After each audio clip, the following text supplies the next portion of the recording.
الرحمن الرحيم.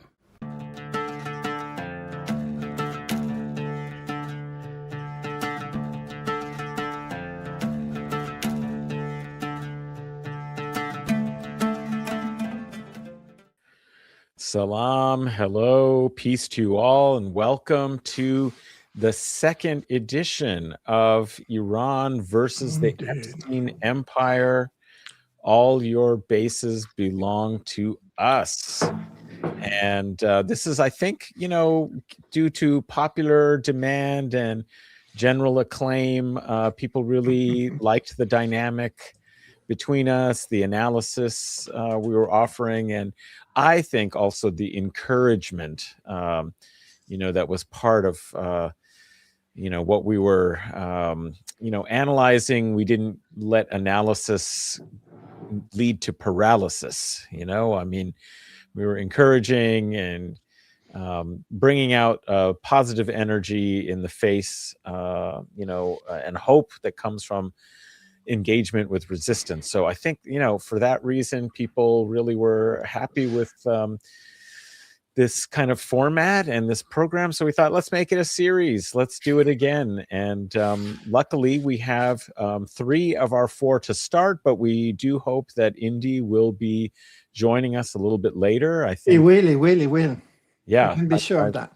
Well, we have to have him. He's with us in spirit because after his amazing kind of analysis and just really unique observations and takes, like how could you want to do this without having him here too?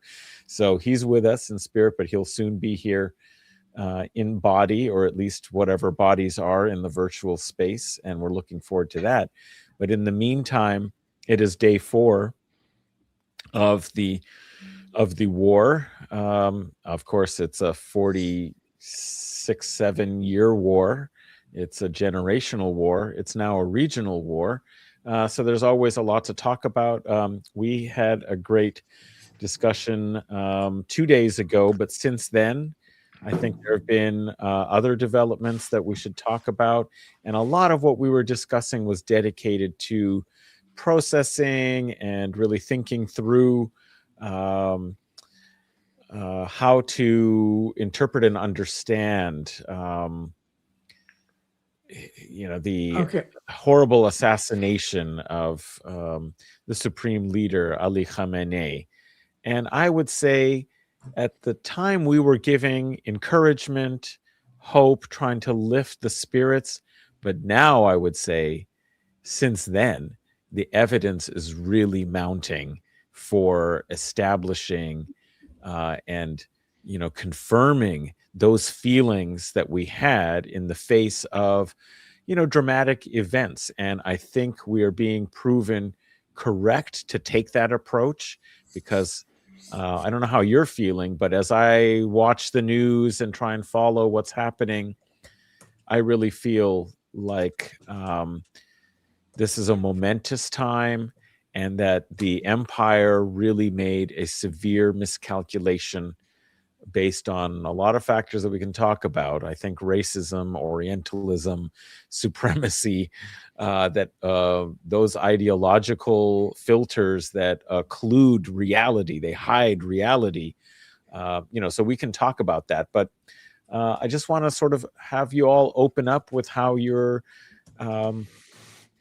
thinking about the last couple of days since we spoke, and how you think this, whether you see any patterns in the dynamic of the war now, and how Iran is responding and handling. If that's okay with you, David, Sure. I'll start, and then you can always, Absolutely conclude with the real good stuff from someone who knows what he's talking about.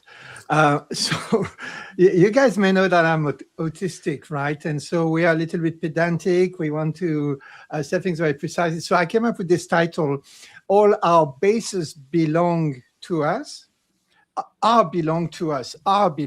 That's the one. And I actually put the picture. Can you put it up for us, Adnan? Yeah. Because so that's where a very early internet meme from the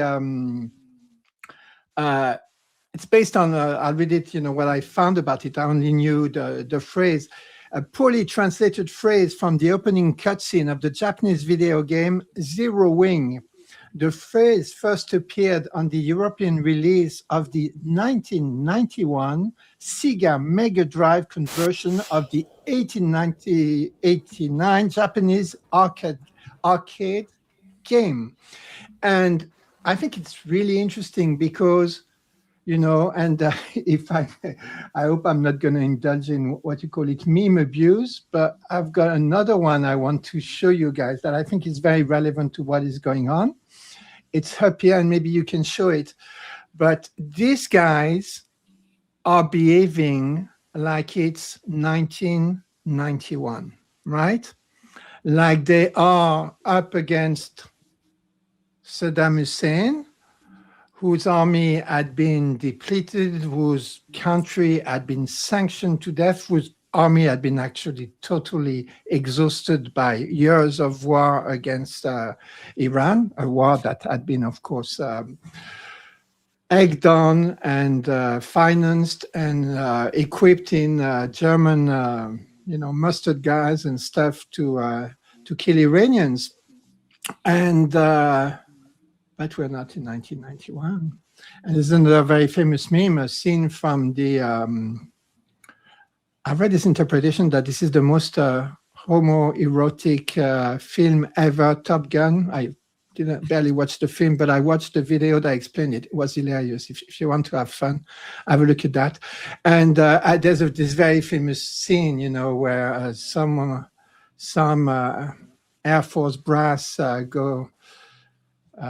summons what's his name, Tom Cruise, to his office and says, "Son, your ego's writing checks your body can't cash." I mean, if that wasn't a line written for Donald J. Trump, I don't know what was. And it's very strange because there's almost, we find all these coincidences, all these kind of things that, they are happening now. And another very important dimension of what's going on is, I've been kind of brushing up on my Marx lately, and there is this very famous phrase of Marx, where he talks about moving from the weapon of criticism to the criticism of weapons. And then in the same phrase or the next one, he says how theory becomes a material force once it is seized by the masses. And we are seeing something that I'm pretty sure Marx didn't expect, which is that the theories that are being seized by the masses and that have become material forces are actually spiritual theories. And on the side of the genocidal empire, the theory is this crazy end times, Armageddon, Gog and Magog on the Jewish side, and the final battle of Armageddon on the Christian Zionist side, both of these being kind of cod, eschatologies. But it seems that this is exactly what those guys are doing, and starting this thing around Purim, which in I believe one of the most fictional books of the Ancient Testament, being the Book of Esther, is a celebration of some fictional, because it's recorded nowhere else in known human history. Somehow 70,000 people in Persia were killed as they were presenting a clear and present, were preventively killed. They were presenting a clear and present danger to some Jewish community there.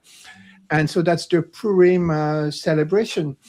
And we've heard it in the discourse of Mileikowski, that, famous scion of white Poland.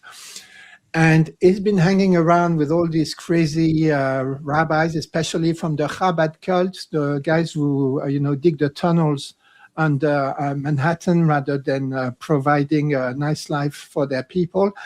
And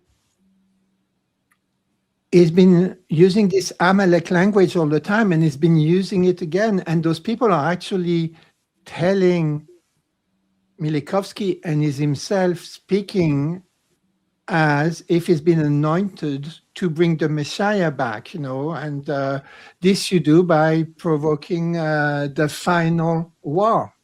And on the other side, you've got a 6,000 years old continuous country civilization with a very strong, Ali Kadri calls it social nature. So that's the very fine, very long evolved interaction, harmony of human communities, natural environment, which is a very rough natural environment in Iran, if I understand correctly, spirituality, which evolves over time and today is of the Shia Muslim form in majority.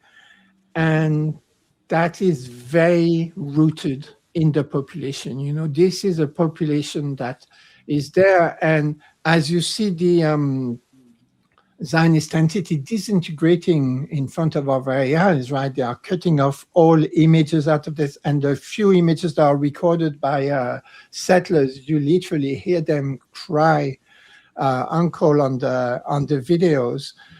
And on the other side, everything this empire does strengthen the opposition. They have managed to infuse, they have managed this thing that the Islamic Republic hadn't quite managed to do, which was to infuse the younger generations with lifelong anti-imperialist fervor.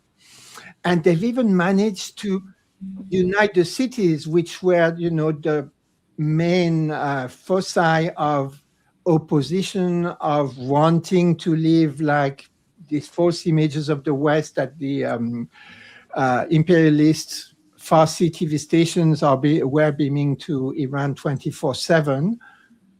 But they're bombing these guys. So the city dwellers, and David, you can correct if I'm completely off my rocker here, but they're bombing the people in the cities who are actually now going, hey, we're going to pick up the banner of Ali, I believe, and so we are in this epochal struggle. I think, and also it's the biggest ever anti-colonial struggle, going at more countries than ever. There was between 65 and 70 a very big anti-colonial movement in the global south, but this one by one operation, one country. And I think we were saying last time, maybe with you guys, that Gaza was the Stalingrad, and I'm going to call it today. What we are seeing now is the course and the operation Bagration of this anti-colonial war, which also was the case for the one against the Nazis. And I would say it is no accident that Mileikowsky went to Berlin. I think he actually went to case Adolf Hitler's old bunker under the Reichstag, because that's where he means to direct the final battle between the forces of life and good and the forces of evil and death. Many things to pick up on there. Yeah, we'll have to come back to some of them. But Dave, your opening thoughts. Yeah, that was great, Benji. And I just thank you, Adnan, for providing this forum and just our discussion the other night. As I said then, as I began, with so many inputs, monitoring the situation all day. I think I had 2,400 Telegram messages that I successfully got through while I was multitasking, listening to interviews at 1.5 speed on two different devices, just trying to catch up. And at least I had a target goal, which was by 5 o'clock, because we need to talk about what's going on. So when you just introed and asked sort of, okay, we'll get people's thoughts on what's going on, I sort of realized there are so many, but I did I have been able to sort of group them, and maybe that might provide some sort of structure, not necessarily in this order, but the things that I've really been focusing on today. And the last one that I'll mention is the one that interestingly, and I think kind of in parallel to the scope of Benji's observations just now,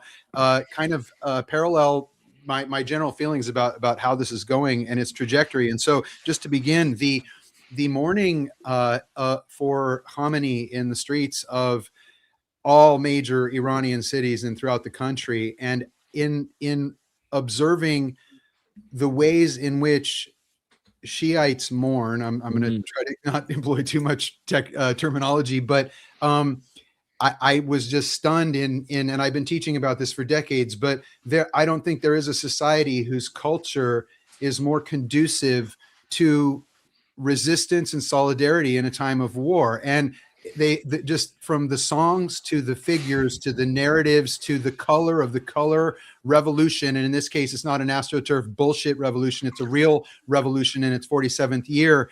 I've just been amazed at the power of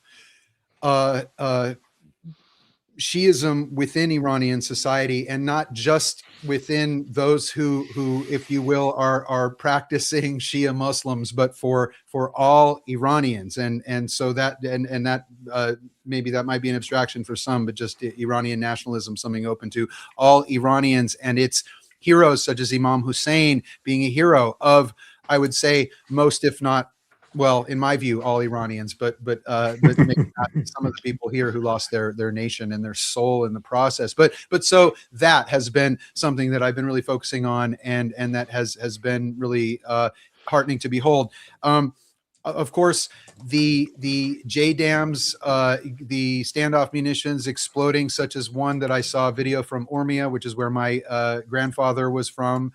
As you know, he began his life as in a peasant community there, Ormia, which is in far western Iran. There was some sort of JBU bunker buster that was dropped there, and one of the largest explosions that I've seen so far, at least on Iranian territory. And so we can keep in mind that Iranians of all backgrounds and religious orientations or lack thereof are dying in probably large numbers. We can talk about why, in the context of this current epic battle that is expected and is going to be understood and is going to be recognized by the nation for the rest of Iran's long and glorious history. So just so that I guess in sum that Iran is being pummeled, folks. Absolutely. You know, it's one of the reasons why Americans don't have healthcare and you know, free college and nice high-speed rail. So we're seeing that as well. Then the third point, and I only have 4 here, but the beating that the Islamic Republic of Iran is giving to the apartheid state of Israel and its minions in the region. I'd have to say the disgusting family Arab regimes, which themselves sold out their soul, their religion, their people, their honor many decades ago. But now we can see in totality what the sum of their just absolutely nauseating behavior has been. And so clearly there's no quarter being maintained by Iran for these laughable joke regimes, which hopefully, yeah, we're seeing the birth of a new grouping of littoral states. So that would be the third. And last, because of the success. Can I just make one little joke on this third point before you carry on? Yeah. So one of my friends on Signal wrote to me and said, so what's your view about this discourse about nuance on Iran? And I said, what's nuance? Is that another one of those Iranian missiles we haven't heard about yet?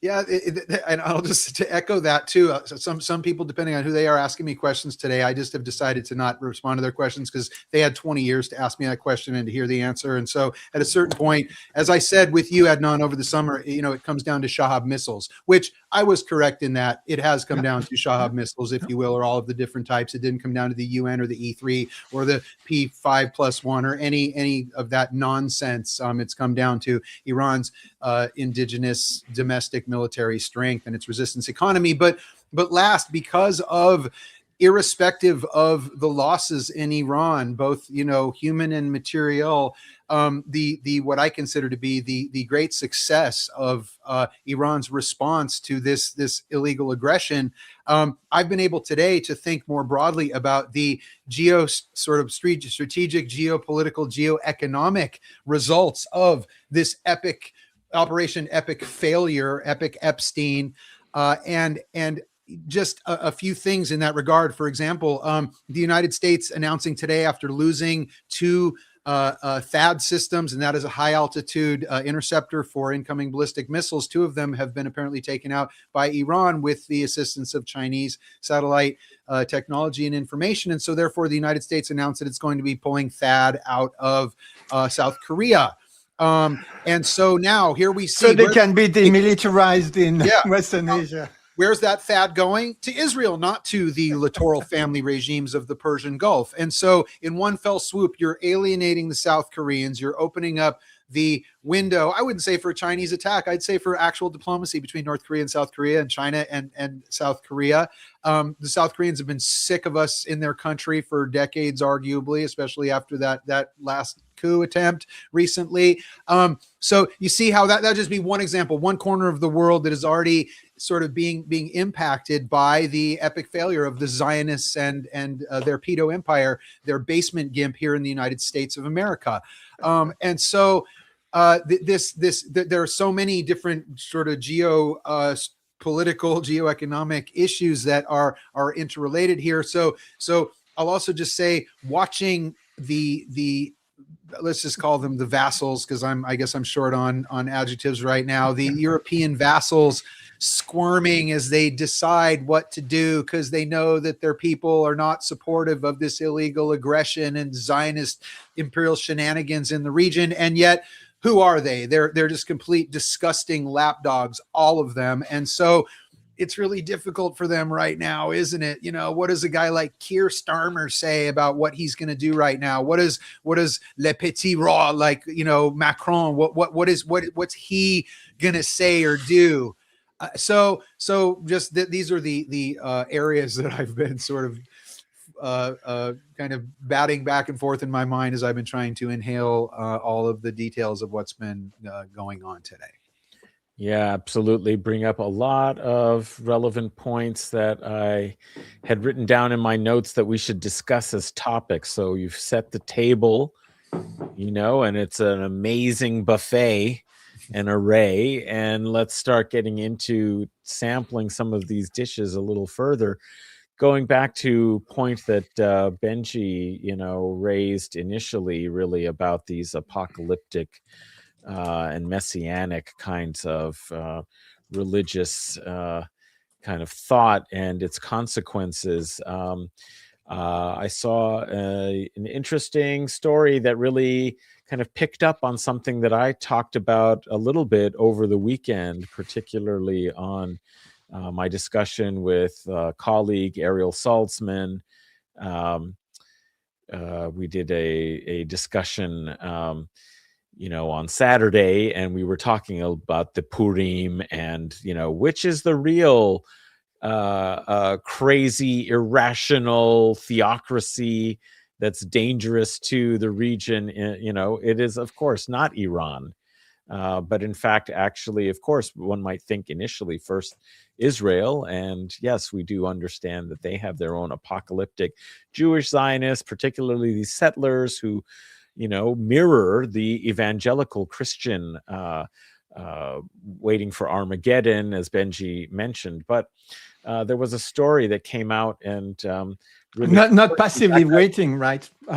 Yeah. Actively trying to bring it on. Yeah. Well, that's right. They're not waiting for it. I mean, they feel like, you know, all revolutionary movements that they can try and make history happen and bring it about, right? So, and I had mentioned actually Mikey Weinstein, who is, you know, somebody who has established and been active in this field himself in the military, but for maybe 25, 30 years, ever since the George W. Bush era. I remember him discussing how increasingly the officer corps were being recruited and promoted, the people who were hardcore Christian evangelical Christians, and that the culture of the military was being moved from a secular kind of constitutional order to a religious army. And here we have Jonathan Larson, independent journalist, combat unit commander. I'll share the story. told non-commissioned officers that the war on Iran is part of God's divine plan, allegedly claiming President Donald Trump was, quote, anointed by Jesus, unquote, to ignite Armageddon, just as Benji was pointing out. It's not that we're hoping it'll happen, but actually maybe we can intervene in history and bring on the Armageddon. The complaint filed with the Military Religious Freedom Foundation is one of more than 110 logged within 48 hours from over 40 units across at least 30 installations. Complainants, including Christians, a Muslim, and a Jew, have requested anonymity. The Pentagon has yet to respond. The point here is that there was a complete surge in complaints about, religious kind of problems and questions, because this is a messianic crusader army. Okay, this is Hegseth's crusader army. He himself identifies with the crusade motifs, full of like those Jerusalem crosses and tattoos all over, his body. Has the classic Deus Levolt, God wills it.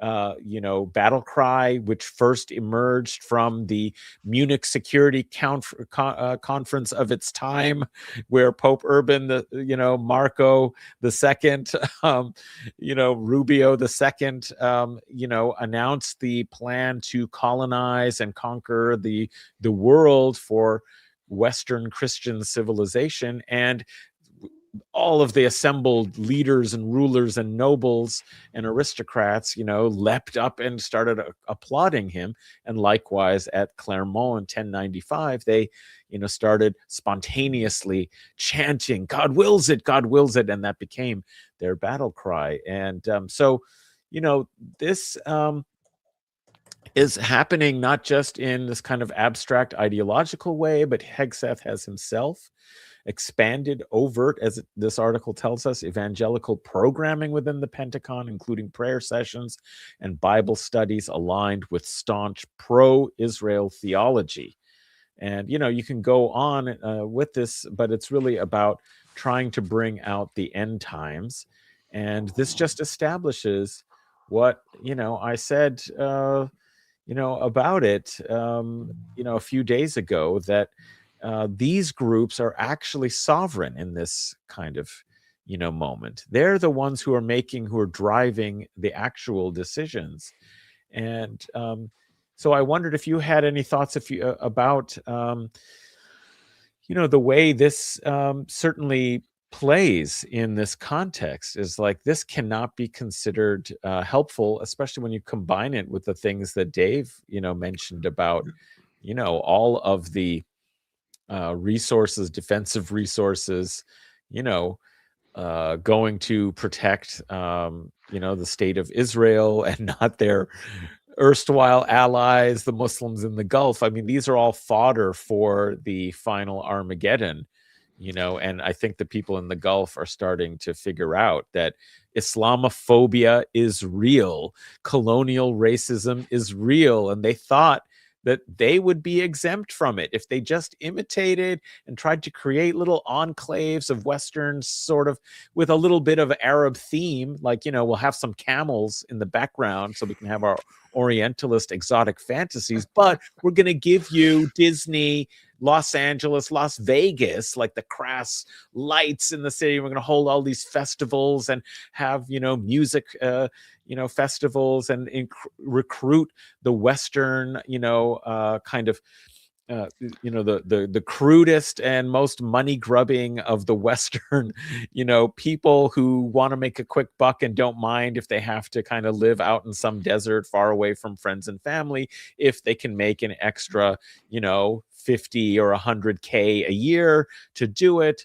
And so trying to reproduce in a way exactly what the Zionist entity is trying to produce artificially in the Middle East, an enclave of the garden with the jungle around it, which is what, Borrell said about Europe, but it's a small piece of Europe, in the Middle East, and that's its whole raison d'etre. And, these Gulf states, particularly UAE, but also, Qatar, Kuwait is sort of over, I mean, after the Gulf War, basically they never recovered. And Saudi with its, vision, what is it? It's 2030. I think it's the Vision 2030 is attempting to try and follow the same path of development, which is, Westernization and trying to create a kind of Western enclave, which is why they have been so aligned with the Zionist entity, particularly UAE. It's because the project is very similar. So I think that's, I'll just stop there because I've been going on a rant. But, if anybody else has things that they want to talk about in terms of this religious kind of apocalyptic frame.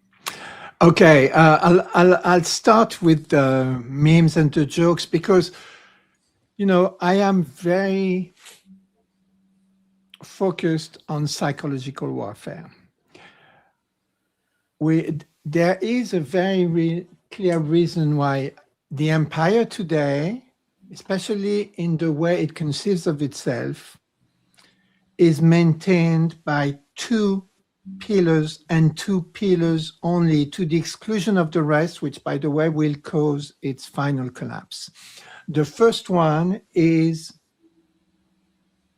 monetary exclusivity, the domination of the dollar, because it allows it to print money endlessly, right, without ever paying any creditors, and turning the whole world into debt slaves, right, which is what the IMF is for. The IMF is an arm of the Pentagon, and it's there to actually turn every country into a debt slave, so that even if you vote in for socialists then you can still go after them for the debt that their predecessors took from the IMF. And the second pillar is narrative. And this is why it's essential to them to hold social media. And this is why, by the way, the best ever strategic decision was China's cyber war. And because it's that, I can't do very much to end dollar domination from behind my computer here. I don't do day trading. I'm not really good at hacking Bitcoin, although it looks like Bitcoin might be on the way down. But we can do the psychological war, right? And the psychological war is everything we say that nourishes the spirit of resistance, and everything we say that deflates not the spirit, they don't have a soul, but the ego of the pedo, criminal, flesh-eating, cod, satanic Epstein class.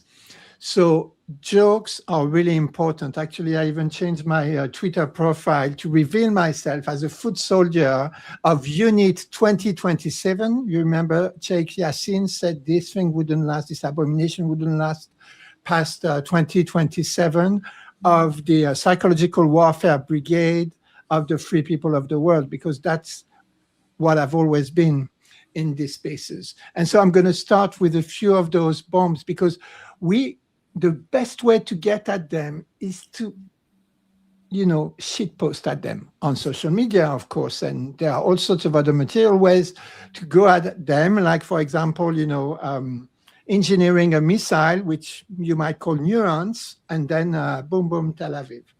So the first thing is, somebody in the comments asked if I had watched the interview by one Reza Pahlavi Esquire or something. So my answer is, I don't watch these clowns, but I heard he was somewhat reluctant to go to his country. And the reason why, you find in the title of the great thank you therapy session you had a few days ago, guys, which was tie me to a missile. And I've actually found an image of what Reza Pahlavi demands of the US before he goes back to Tehran. And could you please put that image up? Yeah, right. So he's actually demanded that he be tied up to a missile and plays the role of, what was the name of that colonel in Dr. Strangelove, right? Strangelove, yes. Oh, man. So that's funny, because that's I think Sina came up with the title for the Tanky Group Therapy, Tie Me to a Missile, for the Tanky Group Therapy after the 12-Day War. And it was like he wanted to be tied to a missile, right? Yes. Right. Sorry, Sina, the place is already taken. Yeah, exactly. Sorry, he got there. Yeah. And we couldn't even tie Sina to the nuance missile because apparently it's too large for it. Anyway, so next image. As they were preparing this thing, and this lunatic cod Jewish eschatologists in the Zionist colony actually produced this new model of a Purim pastry, right? So because at Purim, apparently, to celebrate the death of 70,000 people, possibly from Persia, you make pastries. That's what you do. When people die, you just make pastries. And you don't just make pastries, you make funny pastries. So you make this B2 bomber pastry, right? Isn't that funny? And that was made, the model was created about 3 weeks ago. And there's also Purim, you also disguise yourself is the kind of, Jewish Halloween. And so the most popular costumes, I wouldn't show them to you because they're so disrespectful. But, the lady was dressed up as a B2 bomber and the gentleman was dressed up as Said Ali, the latest martyr of genocidal empire. That's so funny. But what's actually really funny, you know what, is that B2 bombers have been about as useful so far as Purim pastries because they have not flown a single manned, as they say, flight over Iran since the beginning of this thing. And Iran has been systematically destroying with a precision white supremacists can't imagine, because their main problem, what will bring their demise, is they literally believe brown people can't think. They're not human, so they can't be as intelligent as them. So they can't conceive the fact that while they're snorting coke and doing, cod, satanic ceremonies, drinking the blood of actual babies and eating their flesh and all the rest of it, people in Iran, including lots and lots of women, are actually studying the cutting edge of technology and especially ballistic technology. So Iran has been taking out systematically every single radar that has been peppered by this genocidal empire all over West Asia, to the point of blinding the empire.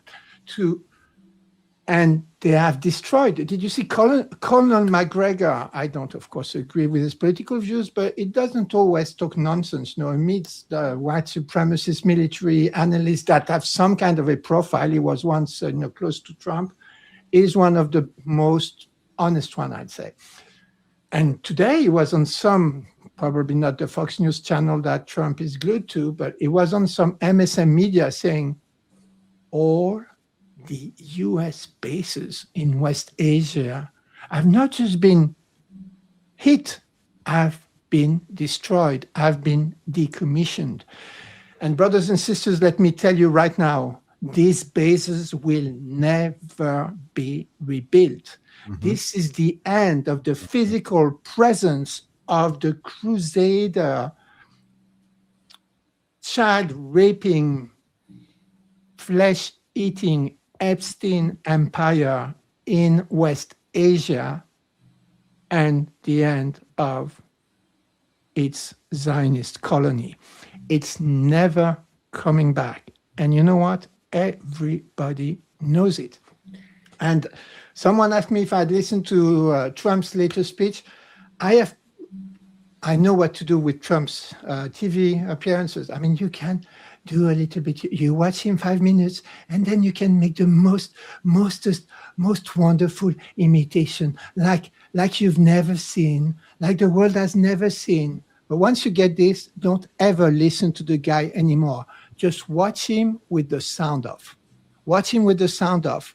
And his body, his postures, his facial expressions tell the whole story. And if you watch that any video of Trump since the beginning of that operation, that is actually, technically speaking, what people call death by axis of resistance. This is what Trump is doing to the empire.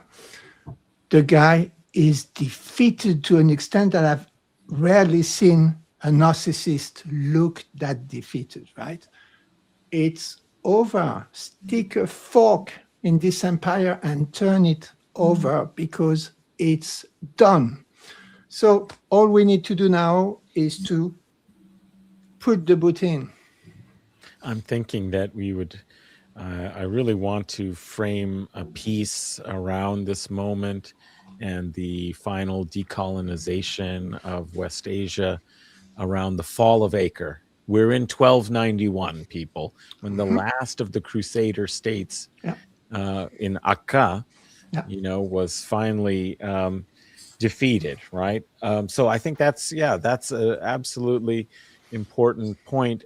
But I think also somebody raised in the chat here is that arrogance, I have a little riff on that. Yeah, maybe you want to talk a little bit also maybe about the tactics that they use as well, if you have any thoughts on that are so arrogant and so stupid because they're based on racism. And, so anyway, take it away, Dave. Yeah, right on, Benji. That was amazing, man. And every damn word, my brother. But just before I forget, as you mentioned, the importance of everyone in the struggle, from shit posters to missile creators and designers. I was just thinking I didn't have my mic ready, but it takes a village, So it's just going to take the immortal words of but Hillary Clinton. Yes, exactly. There was, as I mentioned, as the sort of first point thing I've been thinking about today, there was a group of Tehranis. I think it was in Van Eyck Square, right near my aunt's house. I still haven't heard from her. I hope she's okay. But they were chanting Margbar Estekbar, which is the term in Farsi for arrogance. Okay, Estekbar, Estekbar, as translates. And it is a term, well, it dates back centuries, but employed especially by Iranian revolutionaries, in the 70s and by Khomeini to describe the status of the, as he referred to it, the Great Satan, the American Empire,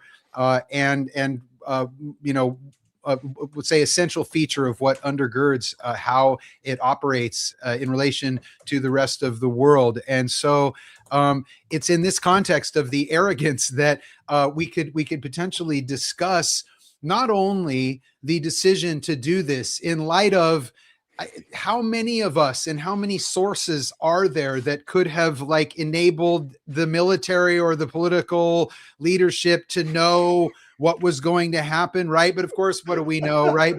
So, I hate to say, I told you so. Yeah. But this time, I'm absolutely, so happy man. to say, I told you so. Absolutely. But so not only to initiate it, but as we saw today, Trump is doubling down on what everyone and Benji mentioned Douglas McGregor. I also listened to Ambassador Chaz Freeman and Larry Wilkerson. These are former military men. Scott Ritter. You can get something from all of them. Not always, but often. And there's not only what they say, even the United States, the very elites that launched this war, our own internal DoD documents. We don't have, for example, the interceptors. They just don't exist. The numbers don't exist. They're running out. We're moving them, shuffling them around. And yet Trump came out today. And if people heard him, he was like, we got an infinite supply. In fact, he even said we can do forever war. He said that. He said forever war is possible. We could do this forever. And so back to Estekbar, the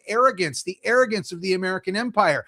How do American exceptionalists pull PAC-3 interceptors out of their ass? And they don't. The broken, dysfunctional American industrial base, the arsenal of democracy, it doesn't exist. Actually, it's a myth. It's just cope. And so this is what's stunning to me right now is Trump and Keg Seth and this grouping of buffoons is actually doubling down. They're huffing into a paper bag that's got like boomer fumes and like the scent of 1992, and they're just huffing it, and so they can't break out of this mold. Like Benji, you mentioned, it's the curse of the Gulf War. You know, President Bush Sr. said that the ghost of Vietnam is dead. We've kicked our Vietnam syndrome. Guess what we acquired? We acquired a Gulf War I syndrome. It's kind of like Cheech and Chong. I used to be messed up on drugs and I found the Lord. Now I'm all messed up on the Lord. We used to be messed up on Vietnam. Then we found the Gulf War, Desert Storm. Now we're all messed up on Desert Storm because this is the central reference point.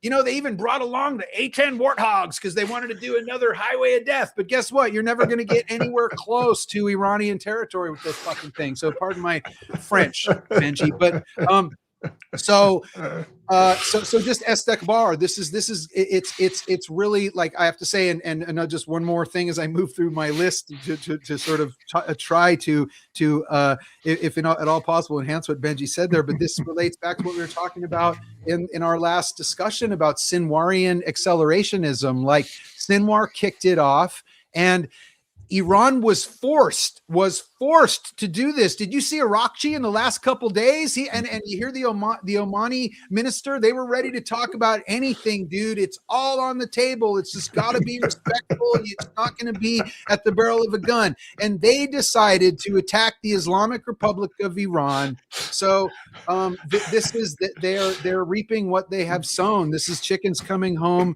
to roost. So I just say, yeah, Zio-American exceptionalism, which with the fall of the Soviet Union, with the 90s, and, you know, so much for the dream of a peace dividend, and, you know, the 1,000 points of light and the kinder, gentler nation. We went for Wolfowitz doctrine, you know, full spectrum dominance. Here we are, folks, and blessedly, I believe I just might see the peak of the mountain, the promised land. I think that the empire is crashing in on itself. And just to close, and I might have mentioned this before, I have a lot of conversations. Sorry if I'm like repeating myself, but I was actually live on Press TV when the 12-day war started, and the guy the anchor, he asked me, like, Dr. Yaghoubian, you know, what are your thoughts? And that's a pretty tough situation to be in, actually. Like, but my main thought that I sort of blurted out was, I think that we're finally seeing the end of the apartheid state of Israel and the American empire. It's going to be death by Iran, suicide by Iran. And as you guys know, I predicted that the United States and Israel had enough by August. They get it. They're not going to do this, okay? But they decided to do it. So I guess the sort of driving theme is Estekbar, is the arrogance of the U.S. empire and the apartheid state of Israel. Well, that is wonderful, because it also, you know, gets me to talking about what they've overlooked. You know, we could talk a little bit about the tactics, but I won't. That's going to be a very long conversation. Yeah, exactly. I mean, you know, we can't go through the catalog of it, but one thing I wanted to do was also put it in historical perspective. I mean, in the histories that we've done and discussed, Dave, when we've had you on to do historical background on Iran and geopolitics and so on, I made the remark that, you know, what seems that people don't understand is that, you know, there's thousands of years of Persian history and statecraft, not just, okay, they were there and they had a culture, but they had a political organization. And so they have sharpened their techniques of governance, of diplomacy, you know, of tactics and strategic thinking. Who came up with chess? Hello, you know, the great game of strategy. It was Iranians. And they also have tremendous diplomats. And so, of course, if you want to negotiate, they will negotiate. And, you know, they can hold their own in these circumstances. And what we've seen more recently is also that they have amazing scientific and technological achievements, as well as military power, despite 40 years of illegal sanctions, proxy wars, subversion, terrorism, all directed against it. And so I think in some ways, you know, basically the West and the US's military planners and leadership just did not even listen to what Iran said they would do. I mean, Araghchi said, at Davos, it will be a regional war. You have Marandi on like every program saying we are going to go after the Gulf monarchies. We are going to, cut off the Straits of Hormuz. And Donald Trump even admitted that he was surprised by the fact that they attacked the Gulf monarchies. And I do want to say that in some respects they attacked the Gulf monarchies, but in other respects they attacked U.S. bases. Yes, the Gulf monarchies principally. Like most of the attacks were on U.S. bases. And we all know, if we've ever spent any time abroad or been to a U.S. military base, is they are U.S. territory. They are sovereign U.S. territory. The laws, are the laws of the U.S. They govern themselves. They get these exceptions. They carve out these spaces basically where it's a piece of the United States of America. The same with the British in Akrotiri. Everyone's freaking out about, these attacks and missiles to Cyprus, as if Cyprus itself is somehow under attack. But in fact, if you know anything about the history of Cyprus when it was under British colonialism, part of the decolonial process, which was never actually fully completed, was that we will give you, for part of the island, independence to govern yourself. However, this huge strategic and vast part of it will still be controlled by the British for its own use, to have a military base, and that is not subject to the sovereignty of Cyprus. So when you attack Akrotiri base, you are attacking the UK. It literally is UK territory. So, that's one component of it. A totally normal situation, by the way, right? Not colonial at all or anything. Right. Yeah. So at any rate, I mean, I was just thinking that this really colossal kind of stupidity that you were talking about from the arrogance, Dave, it's really, and getting back to, the connections that Benji was making, I mean, it's really only possible because of a very crude Western supremacist, Orientalist, colonialist, Islamophobic racism. Like, it's only because they think these people are not equal to us. So there's no way they could be prepared. It's no way flash a few dollars in front of their faces and they'll just do anything for you. That's sort of the attitude. And I think what's ended up happening, and we can go talk about some of the consequences of it even more, is that and it's a part of, I should wait for Indy to show up because he's been reading the Quran, and this is the part that he's really, interested in, is this chapter. But one of the verses is, no matter how, something to the effect of, and I won't quote it exactly, something to the effect of like, even if you had spent like the wealth of the world, you could not bring people's hearts together, but God has brought their hearts together, right? And that's what the United States has done by almost a divine act of, fortune and stupidity in a way, is through their assassination of Ayatollah Ali Khamenei, the supreme leader, and they're blundering into this, trap of Iran's. It has galvanized this generation.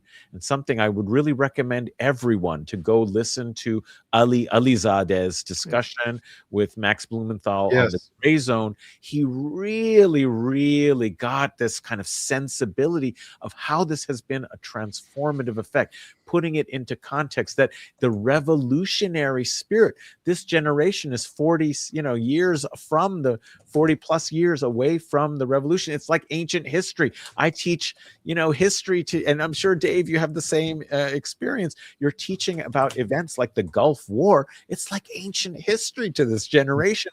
It's so impossible to give them a feeling of what it was like, why it matters, but this situation has galvanized them. It has rekindled the revolutionary spirit. This is phase 2 of the revolution. And if you go back and you think, what was Ayatollah Khomeini's kind of vision for the revolution? It wasn't just a nationalist we must rid our country of the Shah so that we can be sovereign. He had a more global anti-imperialist vision where he saw it as a decolonization process for West Asia, and that the revolution would spread, because he was not a sectarian. He was not about enhancing the differences between Sunni, Shia, and so forth. He thought the main problem we have is that we are prevented from actually fulfilling our potential, our human potential as societies. And the way we can is we have to remove this colonial control, free ourselves. And this is a message that crossed all of these boundaries. So in a way, what we're seeing now with the bases belong to us is the return to sovereignty of this region for itself.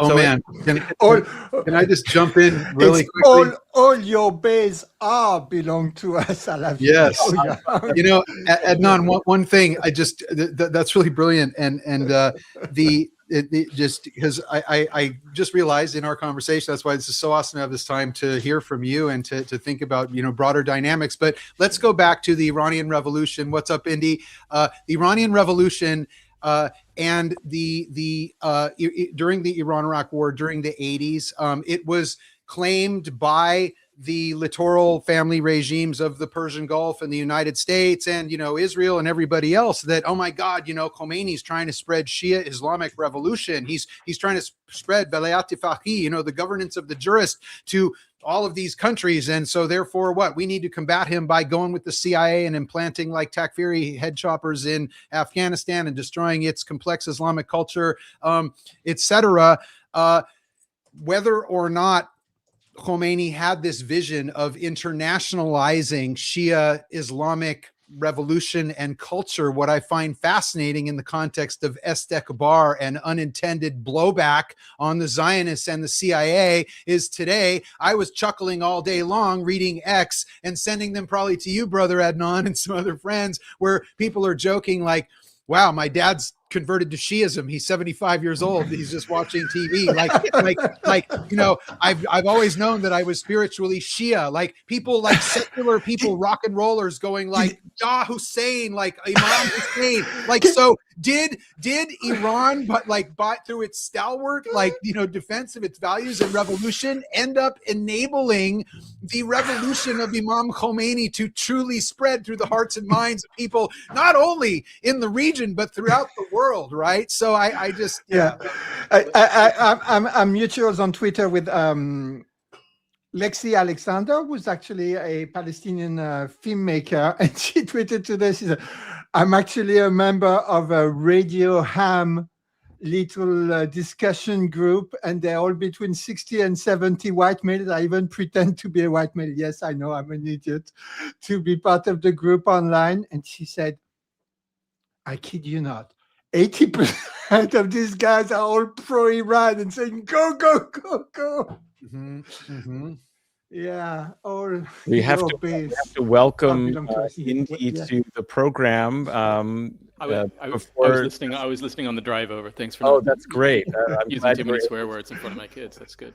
That's great. I just wanted to say that on the question.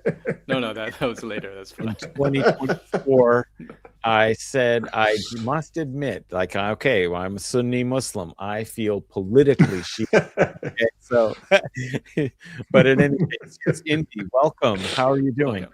I'm good. You caught me at a very Shia moment of my life. I think it was Paul who said, "Preach the gospel. If necessary, use words." I think people can see through deeds what faith means to people. Mm-hmm. I mean, I personally started reading the Quran and stuff because I saw a Hamas fighter who was wounded, grievously wounded, and then in his last moments he knelt to pray, and I was like, what is this? I think people can see. I think right now we're seeing in the world the contrast between words and deeds.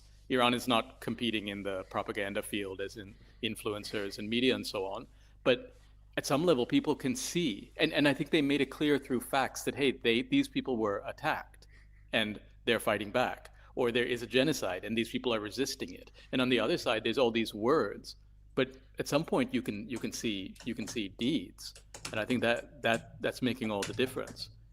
Benji talks about psychological warfare all the time. and there is but then there's also a material level where you can see what's materially happening, Yes, of right? course. And then you can even break through what you're being told all the time. But I feel like a lot of Westerners, I was seeing something from Francesca Albanese today where she's condemning Iran but then supporting something, I don't know. So there's a saying which I heard early in the resistance, which is those who are in solidarity with our corpses and not our rockets are hypocrites and not of us. And there's this weird sort of like liberal, I think, desire to be hated by everyone, but they find a position which like pisses off everyone completely. But there's this great cognitive dissonance, I think, where people are like, well, I'm against genocide, but I don't like those people resisting it. Or I'm against invasions, but the people being invaded are also bad. And how are you supposed to hold these thoughts in your head at once? Adnan, you can actually turn in this volume up if you go into the. I can turn it up from here. But can you sub it? Yeah. Sorry, yeah. Or I can yell.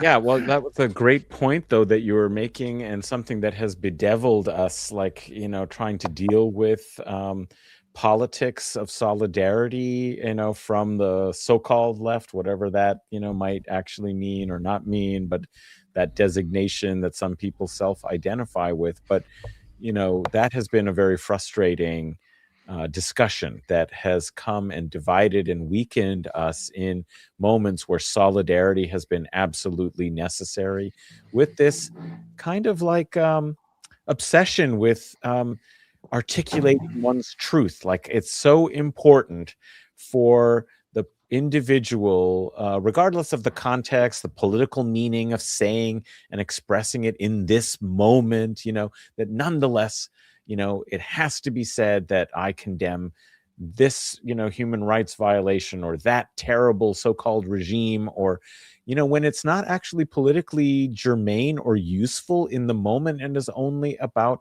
the performative, kind of identification of the individual to be able to say, I am correct. I am correct.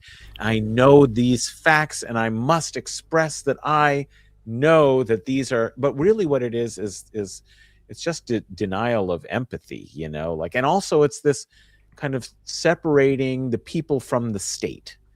I mean, this is one thing that we have to say. Of course, there are differences. Not everybody supports the regime. When David and I were there, some women are wearing hijab, others not. Some people will criticize all kinds of policies. They had protests, and for good reason, because they do have complaints. It's their responsibility. It's their right to kind of question their own kind of conditions and government when they think that they could do something better. But that doesn't mean that they want to undermine the very foundations and existence of their constitutional order or their sovereignty, but these people who want to like divide the regime from the people, you have to think about what Dave was just talking about, and a real important fact that Alizadeh really hammers home is, and that I've tried to mention a lot in my, accounts, is Iran is the only sovereign country in the whole region. And it is the only country that achieved that sovereignty through a popular revolution. Yes. You want democracy? That's democracy. The biggest ever popular revolution. I think we have to repeat it every time. There has never been such a mass revolution in the recorded history of the world. You mean in terms of you've never seen the portion of the population, right? Yes, millions of people in the street, right. Millions, and they were all non-violent until Khomeini said, "Okay, now you can go," because at that moment you had literally the double power situation, which is key to any revolutionary action, right? Sorry for interrupting, Brother Adnan.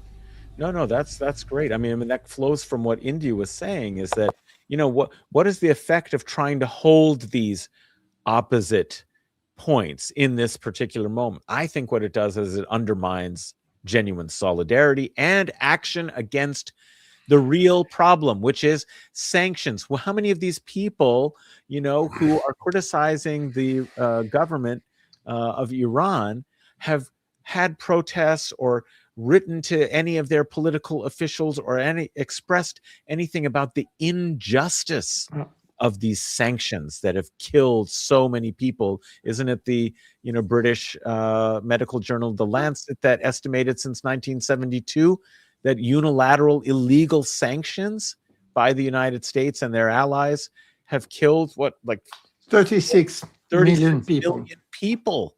Okay, so yes, there have been some periods in the history of Iran, of the Islamic Republic of Iran, where political dissidents, were jailed. Bad things have happened to people. Yes, but they did not kill 36 million people. Direct your energies to the real root of, the problems. And of course, Iran would be a different country today if it hadn't been under 47 years of sanctions and all the subversion that we were talking about. If it had been allowed to develop, with this popular force that brought about its revolution, for it to continue its path of development and political formation. I mean, that's the problem. We didn't let them be democratic. I want to say something about this, liberal impulse to go neither Washington nor Moscow used to be, right. Neither the mullahs nor the US. At the end of the day, it's just people still trying to pay their dues to empire. That's all. They want to be accepted in polite company. When Francesca Albanese, at the moment of the ceasefire, and of course, the Palestinian resistance does what it has to do, i.e. go after those collaborators who had been literally scalping people alive, and killing people and scamming them, like taking 75% of the money sent to them, or everything goes after them.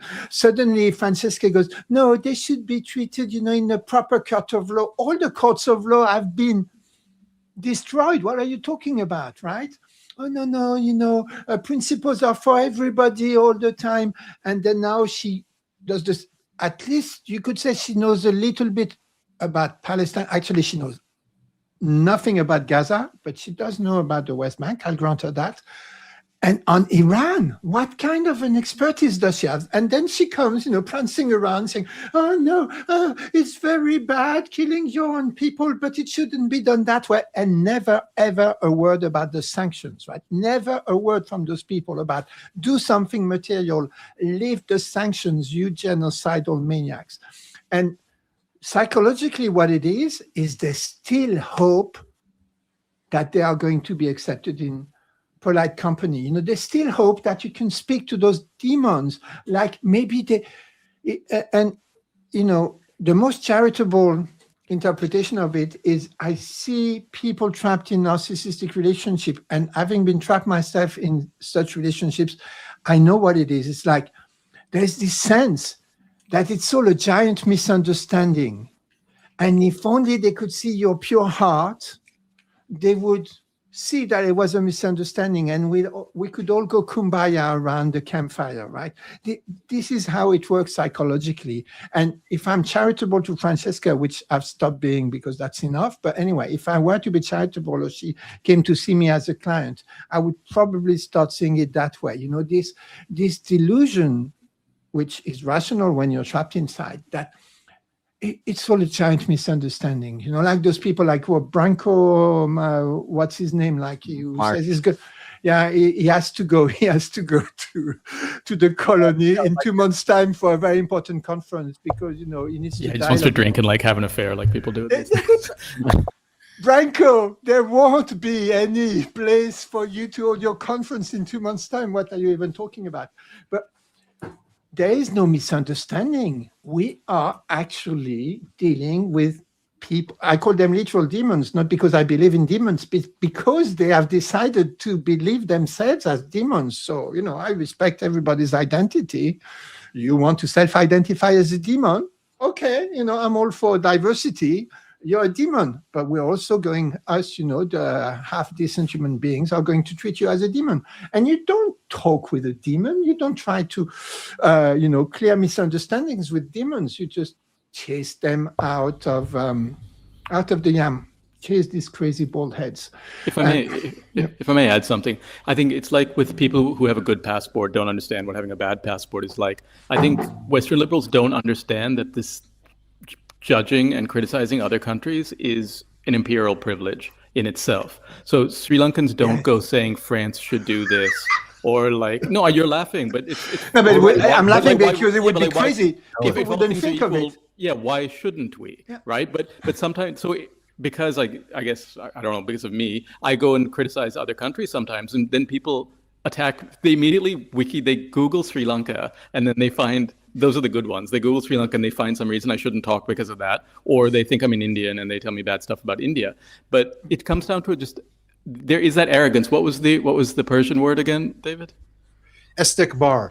Yeah, it comes back to estekbar. It is even the well-meaning people who spout the pious banalities, as Hannah Arendt said. I know she's suspect. Even they have that estekbar. That estekbar is saying that, like, we can come and judge the Iranian resistance, and it's not to our standards, so just go ahead and die, and then we'll come back with a UN panel to write a report about how bad it was. But it is the same estekbar. It is that same core imperialism. And it is fundamentally a lack of respect, right? You should, like, Iran has, people say, oh, it's not it is a democracy. Like, look at the guy they elected. Like, that's not who the supreme leader wanted, Pezeshkian. Like, or actually, sorry, I don't know what he wanted, but I don't like him. But they have like a functioning democracy. Look at the way their military operates. It's quite decentralized. It's not like where Trump has a Coca-Cola and pushes a button to launch some bombs, right? That's, like, these people have democracy. China has a people's process democracy. It's not even that, some people qualify saying, oh, they were under so much pressure, they became authoritarian. I think they're under so much pressure and they remain quite democratic, as in they represent their people, which is what democracy is supposed to do. And then you have the people in the West where the governments obviously do not represent the people. And yet these people who live at home and they hate the system of government they're under. And Francesca Albanese and so on, I don't mean to pick on her, but she's being actively persecuted by these people. But there's still this idea, this estekbar. Sorry, what is it again? Estekbar. Estekbar. This estekbar that, like, somehow our system is worth bombing into other people. Yeah. Mm-hmm. You know, I just to add on and with all of that, I was just thinking how even people who have tenure at the university and who ostensibly got that so that they could speak truths based on known facts are some of the worst offenders in this regard. And I find it disgusting and nauseating every day that I have to interact with some of these people. During the genocide, it was even worse than times of, unilateral attack on Iran. But I'll just say, I think one of the most crippling, I'm sure you guys would probably agree with me, but one of the most crippling things in that regard for Americans was the fall of the Soviet Union and the 90s. The unipolar moment broke brains in the United States, and love him, can't necessarily always listen to full interviews, but Andrei Martyanov has written books on the disintegration and sort of the breakage of the American diplomatic and intellectual mind in the 1990s. And so while we were getting Yeltsin all drunk while he's ordering pizza on the White House lawn, which actually happened, and Yanks to the rescue, and I lived through it, but it was sure, I was in grad school and paying attention to what was going on kind of globally in terms of foreign policy, but no one I knew was. They were all on this long imperial brunch, and September 11th, that just exacerbated the dumbing down and the binaries. And this is why for the last 25 years, I've been frothing at the mouth about all of these issues as they've continually progressed. But American empire, Zionism, neoconservatism, rogue nations waging war illegally, sanctions, the works, and just again to bring it back, it's just been so nauseating to have people, especially those who are protected in the society, whose jobs, seeing students get arrested and kicked out of the university, while I've got colleagues, and I won't drop the expletives here if there are kids listening, but who are just happy to go back into their office and close the door. No, I guess I don't know about that. And I guess maybe I'll sign a petition, or I don't know. And it's just so, but anyway, my primary thought is it's even those who ostensibly like became educated and got safe positions, and they're more afraid of the, you know, the social implications. And I do believe, though, we can't blame them, because it was the malignant cancer of empire and living in the metropole in the 90s. And even over the last really 30 years, where one could ignore reality. And so those chickens are all coming home to roost now for everyone. And so it's not a moment for like Schadenfreude, like, cause right. But at the same time, but it is. I do kind of feel fucking dialectically speaking, it still still is. Sorry, but it's just like, my God. And I've been trying so hard for so many years. And so it must feel good. It must feel good, because like I'm new to context, this, right? my God. I mean, Indy, it's like, dude, it just the genocide. Like, did it have to come to that for people to understand? Why couldn't they have just read Max's book Goliath and taken some action, right? Like, we had to, you know. It's just, so here we are, though. But it didn't have to be this way, and that's just really sad. That's also just really sad for, you know. Essentially, I believe I ended my class today. I was kind of on fire. Students asked for it, but like, you know, death to the empire, long live the republic. And so it's even going to come down to that. People are going to need to just basically wake up. If there's going to be any republic to save here, we need to kill the empire off really quick, drown it in a bathtub, and start working on some basics. Yeah. No, and what I keep saying is like this can't stop with. So right now they're dismantling the forward bases around Israel, and then God willing they'll dismantle Israel, but it's got to go back. Like the United States itself needs to be dismantled. It needs to be, and Germany also. Like, we need to break that stuff up until we figure out what's going on. And so people within there, you have to start thinking about that and doing that. I want to make 2 points. The first one is a psychological point, and the other one is more a kind of dialectical materialist point, but I believe very important. So the first one is the following. You know, there's been this revival, new remixes of the Boom Boom Tel Aviv hit single of last June. And some people are going, you shouldn't, of course, Zionists, you shouldn't make fun. Zionists going, you shouldn't make fun of. But it's not making fun. I think, you know, when you've seen what we've seen, like the past 2.5 years in 4K live stream, is actually a condensate of the past 500 years. This shit has been going on, and Indy keeps on repeating it, and you never repeat it enough, since the day that Columbus stepped foot in the Americas. It's been like this ever since, right? Yeah, it's been Epstein Island since then. Like, exactly. He was sex trafficking girls back then. Exactly right. And seeing those people who have been, you know, living in impunity, defiling every human value, including their own children, every single thing, you know, that normal humans can, sane humans can hold dear, get their comeuppance, and feeling elated and feeling happy and wanting to sing and dance. And I pray that no children be killed, because I don't believe that Zionist children are demons. You know, they're not little terrorists. They would soon be trained into being, but at the moment they're not. It's the most normal human emotion. It's like, you know, when you see the school bully finally getting that comeuppance, like every Hollywood movie is about this, you know, the bad guy getting their final comeuppance, and everybody whoops and goes, yee-haw. And those are just normal human emotions. So if you feel this, brothers and sisters, feel it. It's fine. It doesn't mean, you know, your heart is dark or you actually wish death on particular people. But, you know, if you self-identify as a demon, that's your call. But so that's the first point. But the other one is, you know, I think you see this dialectical movement where things kind of turn into their opposite very clearly. And this, you know, these are the revolutionary moments. And I've been talking about this whole situation globally being a pre-revolutionary moment for quite a while, although strangely we don't have a revolutionary party in the core, but we have a revolutionary party in West Asia, right? We have also a 100 million strong revolutionary party in China. But everything turns into its opposite. So like, for example, US bases were touted and maybe for a while functioned as guarantees of security. And lo and behold, overnight, they become guarantees of being bombed.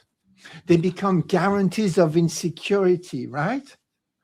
All those high-tech data centers who are this AI panopticon that all people who don't understand what intelligence is and that it can't be artificial. Fear is going to control every single one of our movement and our thoughts and all the rest of it and make you doom and feel defeated about it the same way that, nuclear Armageddon doomers make you feel. They suddenly get bombed. And then, it's over. And this big AI facility in the Zionist colony gets bombed. And now their whole abilities to do, I think the Claude system went down. So this is all, remember the words of Nasrallah, it's actually weaker than a spider's web. It's too sophisticated. It's too clever by half.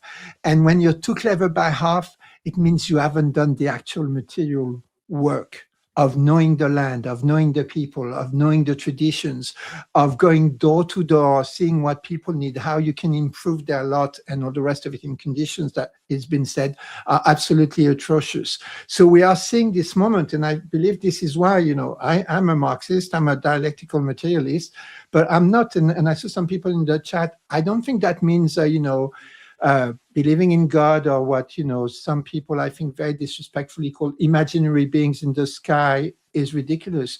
That's not it. Dialectical materialism is just saying, okay, things are always changing and we're just in relation with things all the time and we need to understand those relations so we can interact in these constant changes better than we did.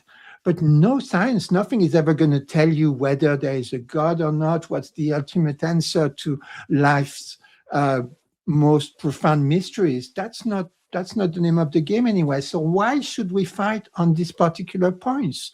This is crazy to me. We are seeing, materially that the spirituality of Islam, of Shi'is, the spirituality of Confucianism in China has become a material force that can actually help whole societies resist the death-dealing artificially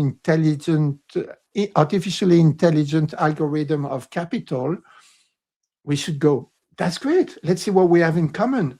Well, we're not going to start saying, I think your religions are stupid. I think your religious clothes look dumb, or what does that even mean? So, I don't believe in anything and I don't care. It doesn't matter. But I respect people who do. And I'm not, I have no idea what's behind, what comes after death, who started all this, and if anyone did, and I'm not that super interested. But I'm interested in what's going on here and now. What is the real material movement of society? It's also psychological because ideas become material once people once they seize people's imagination. That can be really bad ideas, like we have to hasten Armageddon.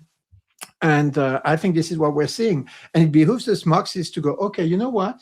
I think we missed something. And Fidel Castro himself said it, right? I think Fidel Castro said, we Marxists, we communists, we actually, I'll say it in the George W. Bush way, we misunderestimated, that's not what Castro said, we misunderestimated religion, right?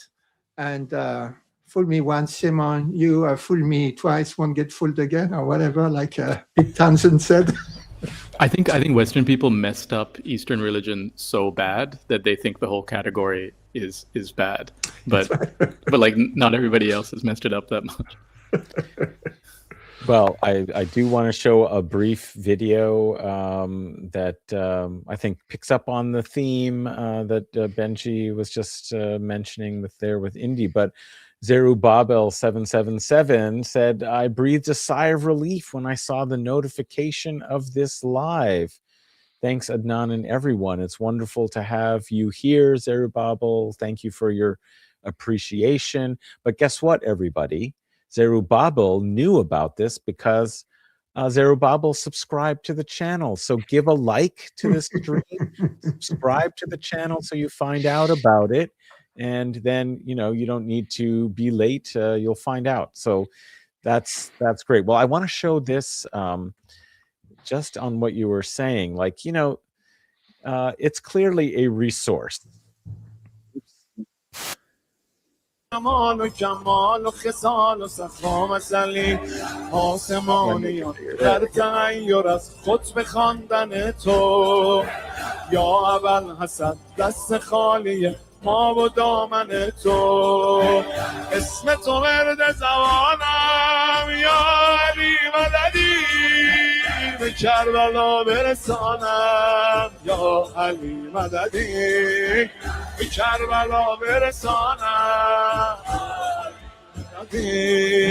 زمان بر سر جنگ است یا علی مددی مدد ز غیر تو ننگ است یا علی مددی مدد ز غیر تو ننگ است. Okay, so yeah, you can contrast that to like Saudi Arabia having J-Lo and Pitbull concerts. well, yeah, I mean, like, I've just been enjoying some of these videos, and Dave has actually, shared them. I think he has a real penchant for the for the tazia. Now, this is something that he had mentioned about the culture, of grief. Okay, grief and mourning. So Iran and people around the world who cared about Ayatollah Ali Khamenei, who care about, young girls being able to go to school and not be murdered and slaughtered by, Zionist bombardment. People are in mourning. And in fact, actually, over the weekend, many of us probably were feeling a little bit in mourning because the war had really happened. And we feared, first thing we heard was about the slaughter of 150 plus, little girls, volleyball players, civilians, etc. The Mahatma Gandhi Hospital has been bombed. Okay, so, naturally we would feel kind of depressed, sad, empathetic, maybe angry. I mean, this is an important point. I love a statement by Malcolm X, who talking about anti-colonialism and the project of freeing Africa from European colonial rule. He said, everywhere I saw people who were sad, they weren't succeeding, in freeing themselves. But when they got mad, then they could accomplish something. Like the political anger for justice, for your rights, is something that's very important, that emotional sort of content. And that's how we should probably react to these things. But I think there's such a contrast. This video that we were just watching are people who in their way are actually in mourning, but they are trying to derive strength to encourage themselves to fight so that the martyrdom means something, right? The martyr had a mission and a legacy, and they are planning on carrying it forward. So they are grieving, they are mourning. Tazia, the kind of celebration in a way of the martyrdom of Imam Hussein, the fact that they identify themselves as the nation of Imam Hussein, means that their grief is not a depoliticizing kind of experience. It is actually, and it's not individualized, it is collective and is repoliticizing. So that's what's happened, is that this is a revival of the revolutionary moment. And that's how they handle their grief. Festivals of, joyous willingness to sacrifice, because sometimes it's more important that you not surrender than it is that you live. They recognize that. You have to be, in some cases, willing to make those sacrifices and put that on the table in order to win life and to win freedom. I just add right on your eloquent words, man, and that is so right on, that I just hope that viewers are aware that there isn't a society on the planet that has, even in normal times, so much of the year dedicated to traditional mourning regarding a narrative that couldn't be closer to what is going on right now. And that narrative being the Battle of Karbala in 680, where a small band of Shia family members of Imam Hussein, the grandson of the Prophet Muhammad, stood up against more than 2,000 of the soldiers of Yazid, the power usurping poser caliph, who ended up slaughtering them. This battle, which culminated on the 10th day of the month of Muharram, which is known as Ashura, is commemorated annually within Iran. But this is the point, and I actually have a rather comical anecdote, but it's true. And it's so. The Muharram festivities happen for the first 10 days of the month of Muharram, building up to the 10th day Ashura, which is really the peak. But it's not just that. There's a month before of preparation, and then there's sort of a month after. So true story. A couple years ago when I was in Iran with my wife, we were really psyched because it was Muharram and we were going to be there, right? And I go all the time, but because of the calendar, I'm not always able to be there for different things, you know? So, oh, cool, you know, we're going to be here for Ashura. So we go over to my aunt's house. She's 90. Hopefully she's doing okay right now because she's near Van Nack and her windows blew out last summer, but with the bombing of the Zionists and the Americans. But so we go over and we're like, oh, you know, catching up with Auntie, and hey, Auntie, you know, it's Muharram. And okay, this is a seasoned, like, Shia Muslim. She's not a poser. She was in the revolution. She's like hardcore, but she's also just being honest. And she's like, David, Ziade, which means like, dude, it's too much. And I'm like, well, what do you mean? And she's like,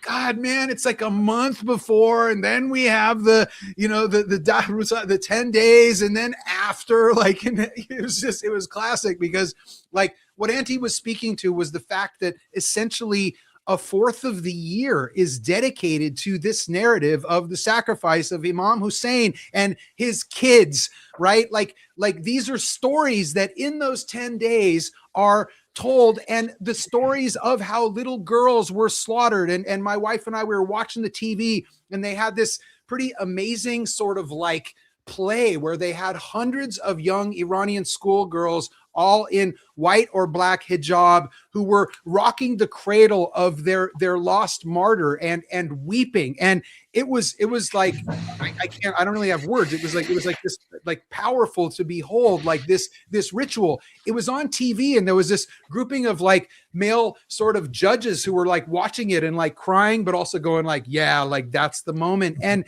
like, all I can say, how everyone wants to interpret that, is that these narratives are deeply rooted annually for a majority of the population. So whoever wants to like bring back Reza Pahlavi and have all Iranian women with OnlyFans accounts, sorry, they're not interested in Muharram. And sure, even Auntie on a normal year when the Zio-American Pedo Empire isn't bombing them is like, dude, Ziade, it's like so much. But in a year like this, at a time like this, when we basically have, like, as I said in our last meeting, sort of this is like quintessentially the perfect moment, if you will, if the Iranian nation is going to take up the black banner of Imam Hussein and walk his path for justice against humiliation. So I can't like emphasize enough how Iran, of any society on the planet, has been drilling for this since 680 of the Common Era.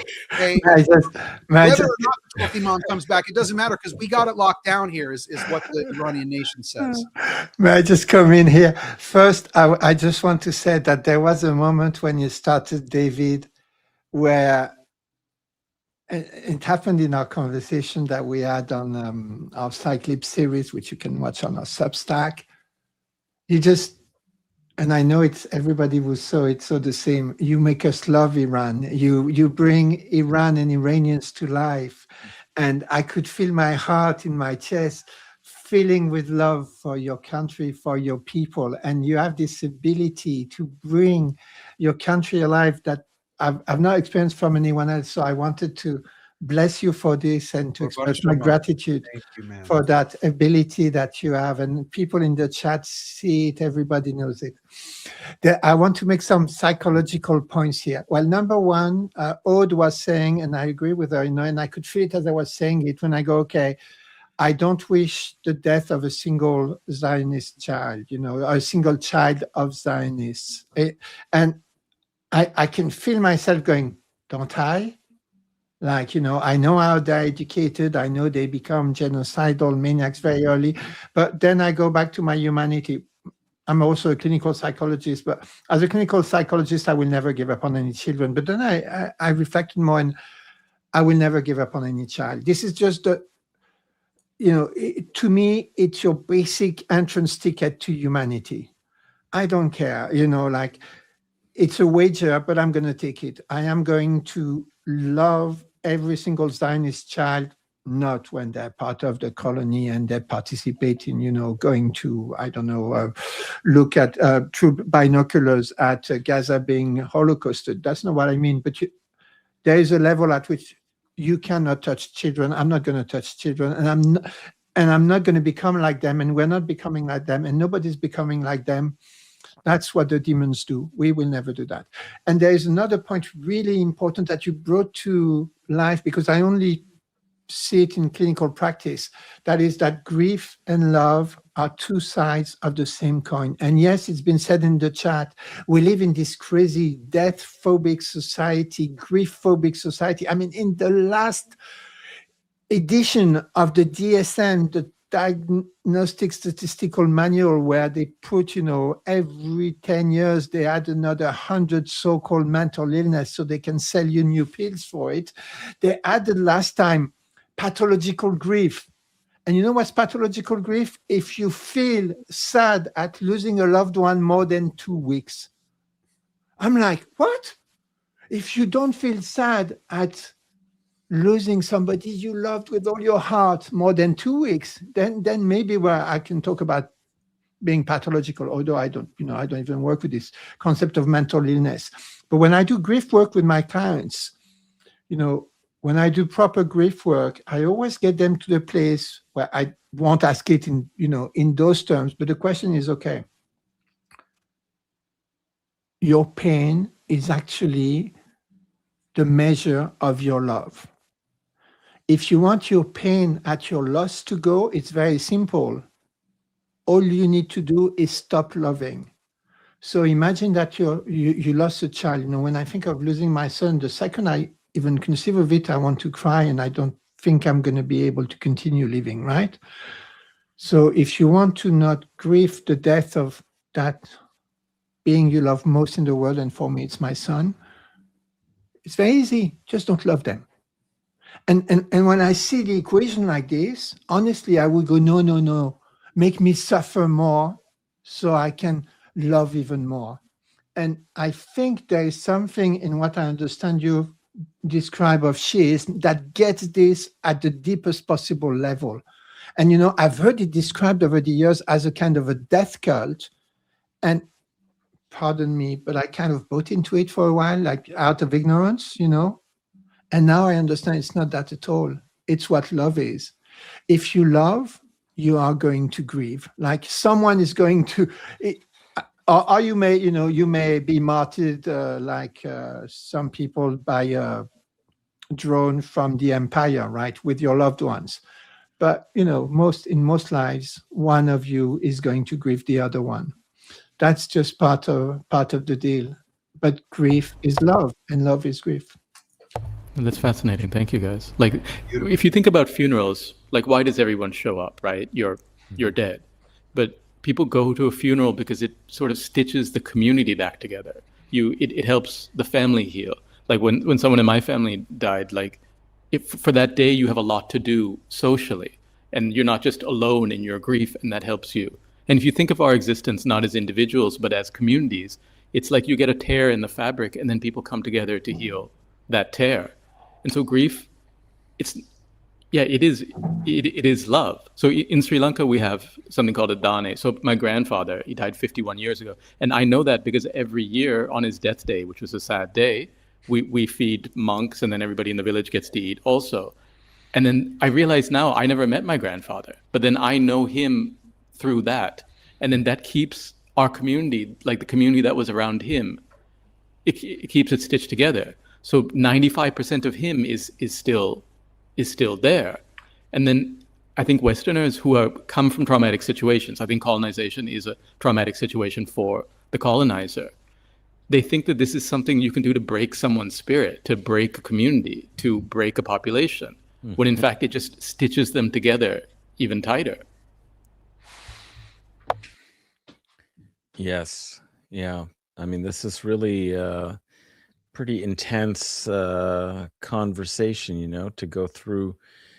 But I like how we're really connecting the global political with the emotional, kind of psychological and spiritual. And I think when Dave sort of talked about the culture of grief and how what society could really come through this, but actually look stronger as a result of suffering these tragedies, and redouble their kind of commitment to one another, to their sovereignty.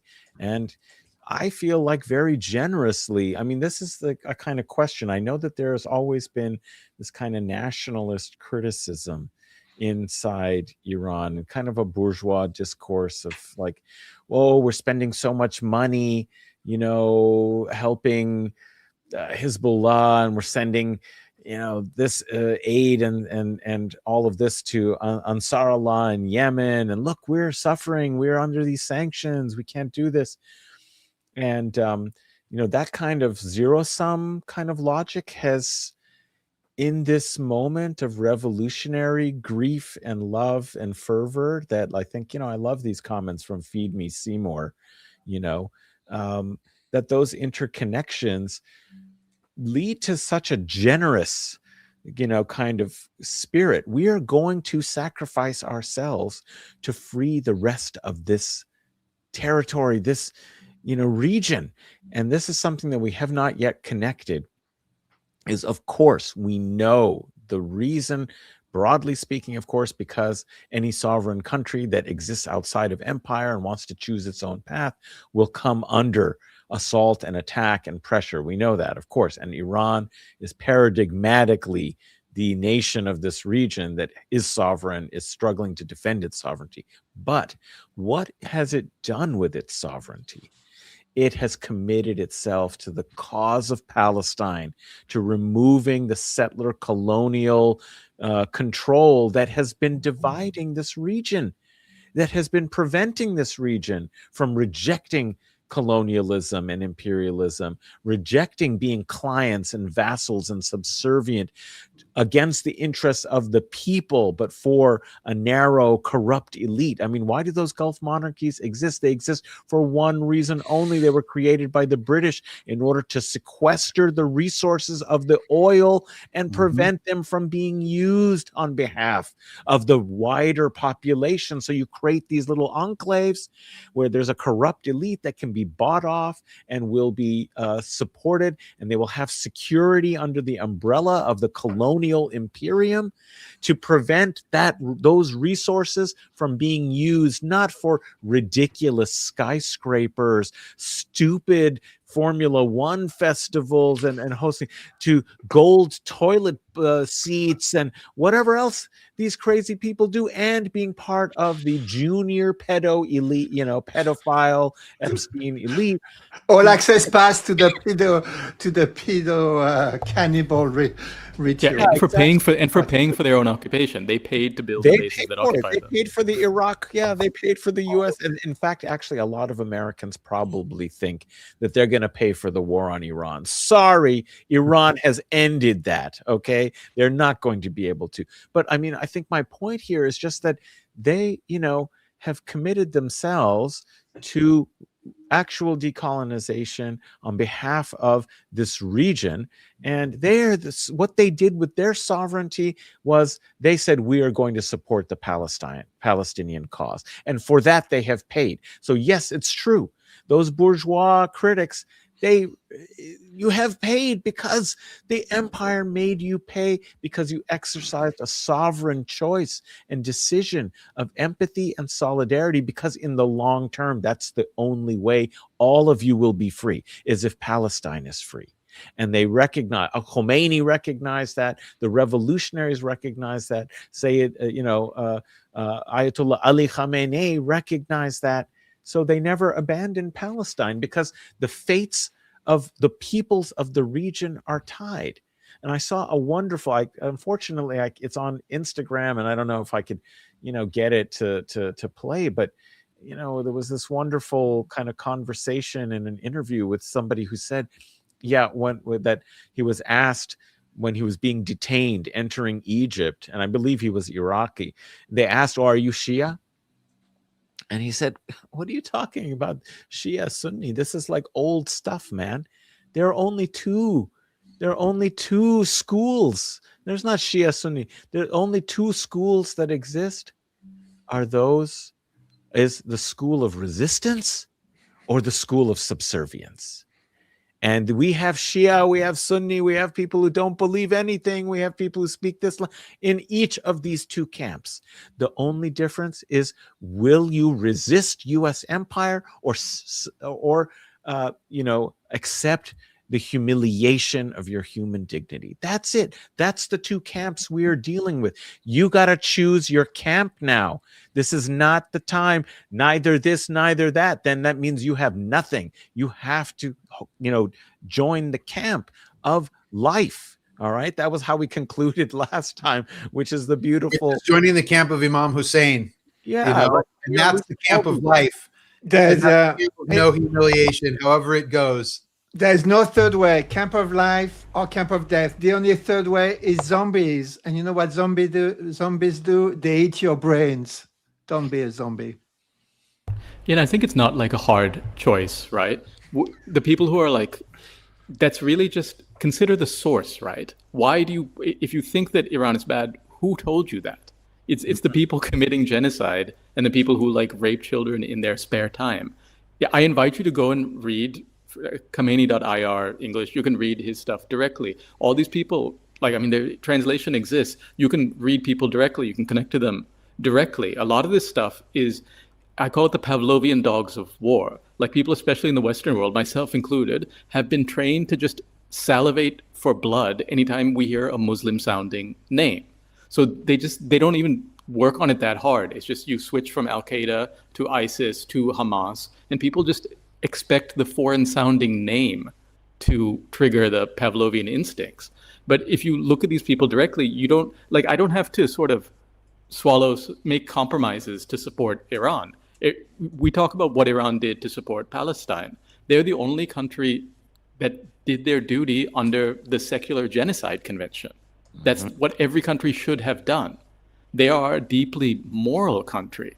And thank God for Khomeini and thank God for the Islamic Revolution, which enabled them to take moral stances, to take long-term moral stances. And David, you were saying you felt a sense of schadenfreude.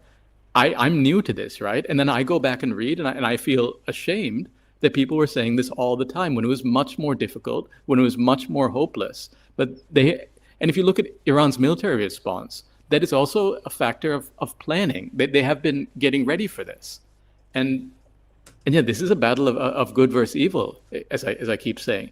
And I don't think it's that hard to see anymore. I remember when I was young, I was listening to Rage Against the Machine, and I was like, what are they talking about? Like, everything is fine. I just like the music.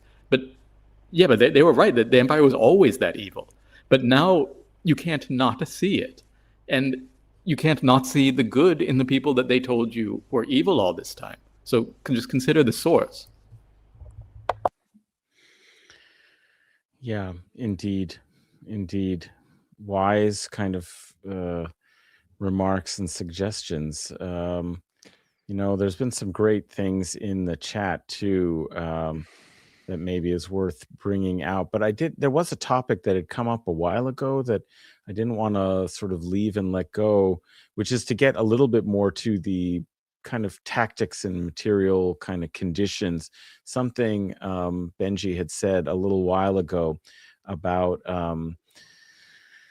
reminded me of security, the security situation. Okay, so these Gulf, and it gets to this, point that, and I think there was a statement in the chat as well. The Gulf is finished. Okay, if they have two choices here. They can try and join with empire and face the consequences of being targets as compradors of an anti-colonial war and battle and struggle. And then don't complain to me. You aligned with them. You knew this was going to happen. You lived in your fantasy. You expected to be able to get away with it. You thought you could buy your way into Western supremacy, but it turns out you're still just,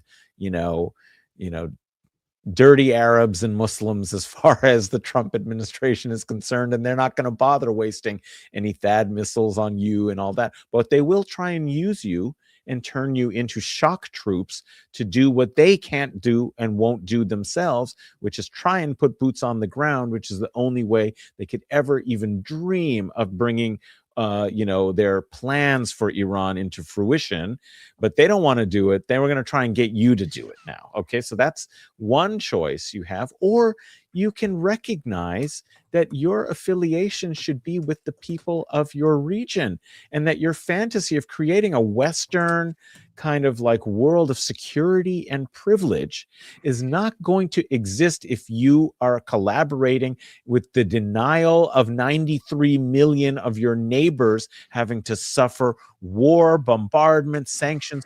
They're not going to sit around and let you sip your, pina coladas. Even if you don't put the alcohol in it, you're still trying to imitate and mimic and sit on the beach in, Dubai. They put the alcohol in it, but yeah. They do. Yeah, okay, I'm sure they do. But I mean, my point is that they're not going to just let. And so what they've done is something that is also the logics of Palestinian resistance. Palestinian resistance, they said, you will not have security if you deny us security.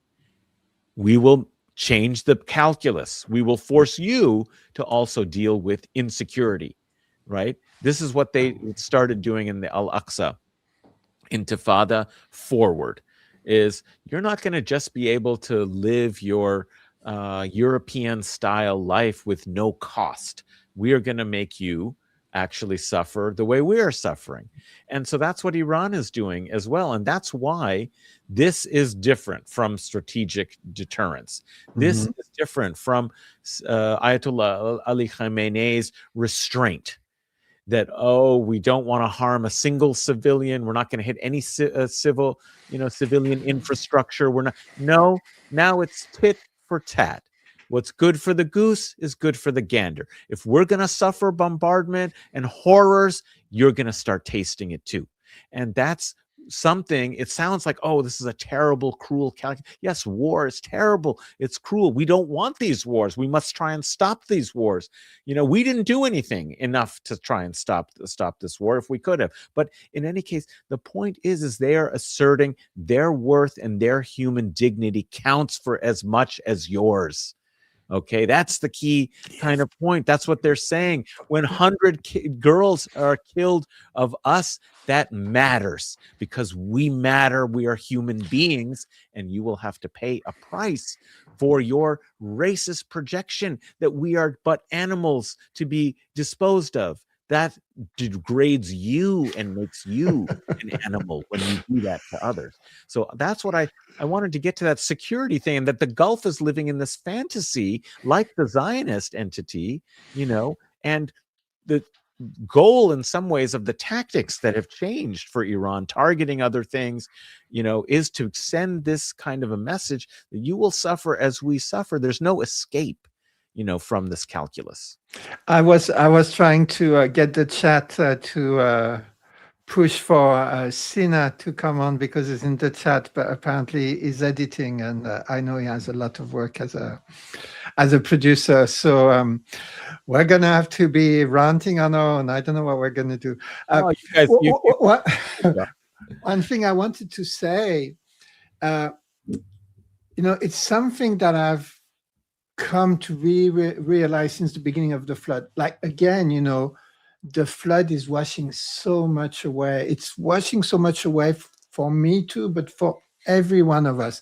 And one thing I've started to see is how settler colonies are like they're almost like the chemically pure, most adaptive way of getting that capitalist virus, artificial intelligence, to unfold in the world. Because, one thing that stops it from turning living labor and living nature into unalive commodities and profit, i.e. turning life into death, is to frack everything and frack people's consciousness and frack people's cultures and frack people's sense of, nationality, not in the 19th century way, but,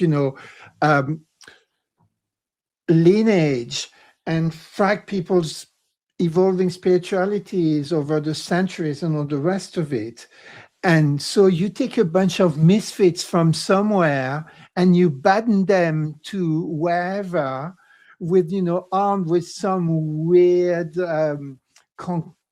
ideological religious concoction from nowhere, some dodgy translations of supposed holy books. And that's your ideal, because there's not a black hole at the heart of these communities. There's a white hole at the heart of it. There is nothing, when you look at the heart of those communities, what it is, it's a effing mall with the same Dubai, franchise, like Dubai. exactly the same franchise shops that you find everywhere. This is not life. This is not what we've evolved for millions of years to enjoy, to behold, to marvel at, to be the stewards of. That's the opposite of it. It's turning everything into death. So those settler communities, and what they're doing in West Asia is exactly this. And they've taken this weird little Wahhabi thing, which was just, some inbred goat botherers in a place of a desert that had smoked too much something or other, and came up with this nonsense. And then the British, who were always looking for a very small minority to rule over the rest of the population so that they could breed hate in the places they colonized, turned them into kings. And it's all like this, right? But Wahhabism is about as serious of a spiritual tradition as Zionism is, as Christian Zionism, as this evangelical cults that they are now spreading like the plague all over Africa and South America.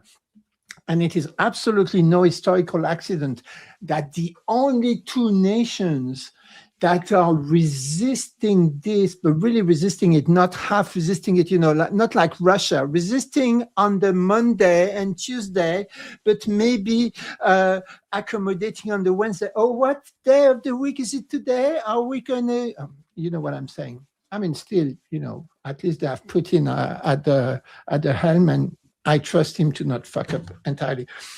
But that it would be nations that can trace back their lineage 5,000-6,000 years back in the past, namely China and Iran. This is absolutely no historical accident, brothers and sisters.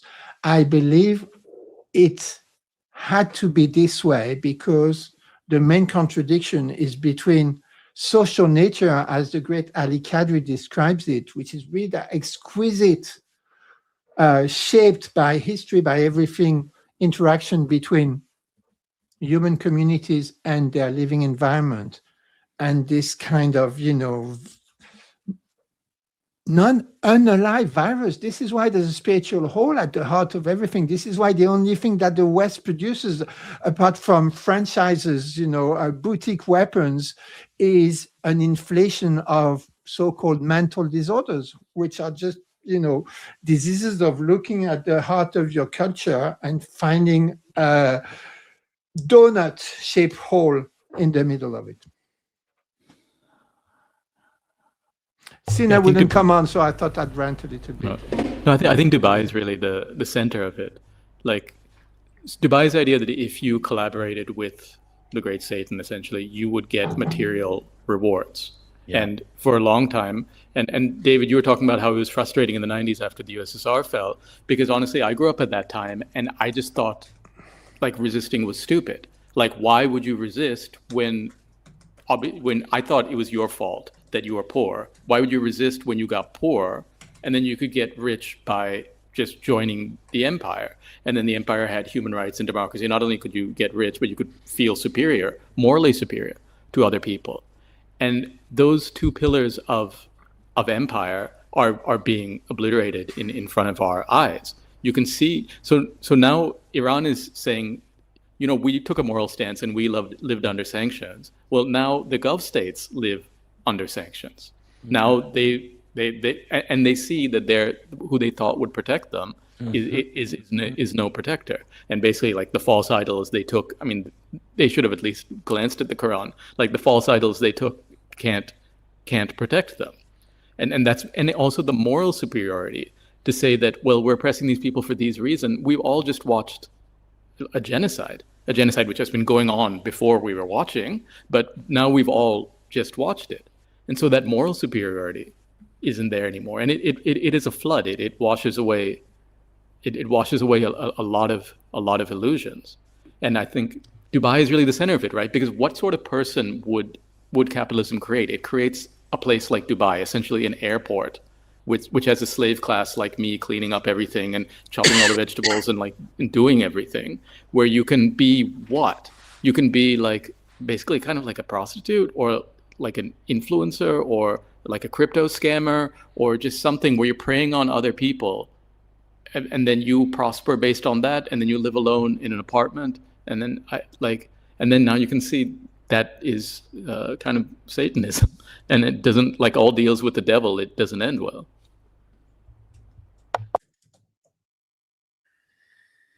Dave, I don't know. I'm loving you guys, and I really wanted to hear from Indy after Benji's just been on like a rock and roll. Yeah. Like, so this is I just, my main thought, everybody's seen it, but you couldn't script or create Hollywood and AI combined, couldn't have created that one video that I believe you talked about, Adnan, on one of your shows or when we were together. But that guy sitting in that bar at 3 a.m. in Dubai, who's like, yeah, this city's got it all going on. And it is one of the most dystopian, twisted, depressing. It makes me want to like blow my brains out. Just so, do you all know what I'm talking about, right?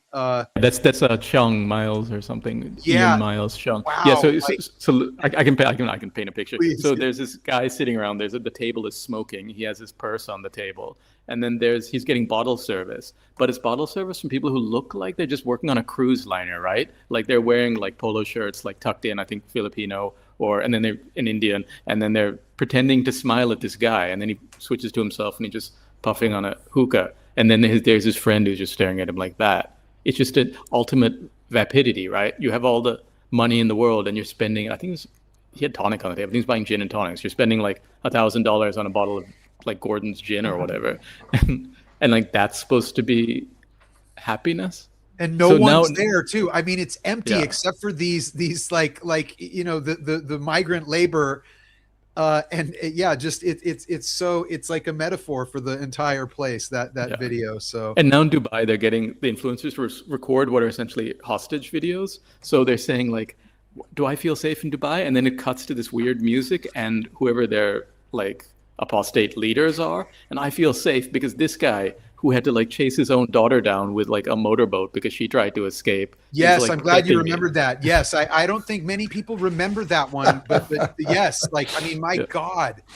Which by the way, I thought of that recently once with the Epstein stuff, and I'm forgetting her name, but she tried to get the word out to the world, and it was literally, it's like out of like some kind of fairy tale, like the held captive and trying to escape on a and he sent like a SWAT team to kidnap his daughter, and then I don't think he's really been heard from. So. She was taken on the high seas, right? Somebody, some like white knight guy, I think, was like, I'll save you on my ship, and that was not, the navies came and got them, and apparently she was being drugged and cloistered. So there's some deep evil in people. So these people are obviously in the Epstein files. I think it's an interesting nexus, Dubai. So I recently went to a cricket match with my kids, and the people sponsoring it are DP World and Aramco and Emirates. And I was watching this just as the stuff started popping off, and I'm like, oh, they put on this game for the servants, because like brown people are their servants. They put on these games for their servants with all the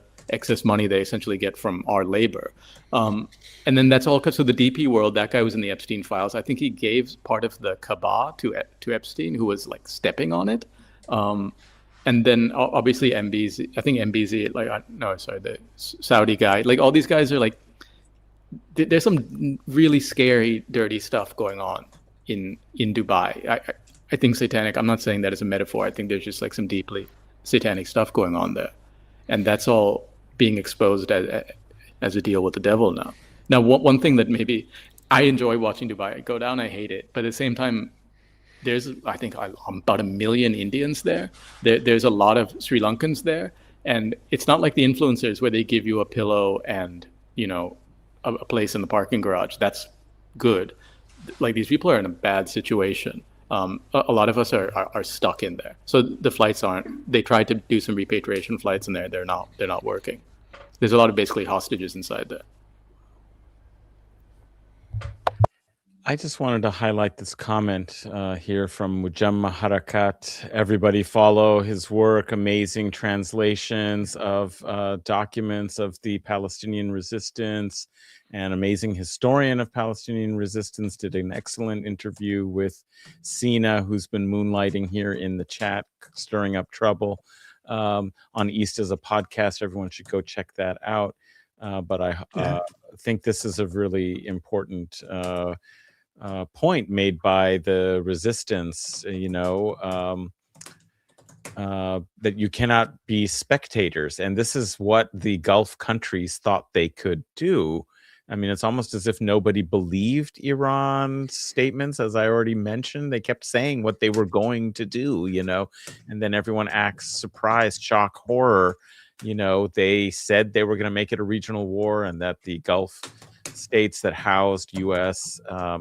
Bases, and not just U.S. bases, but U.S. and Israeli agents, CIA, Mossad. We saw today that there was the CIA station in Riyadh was hit.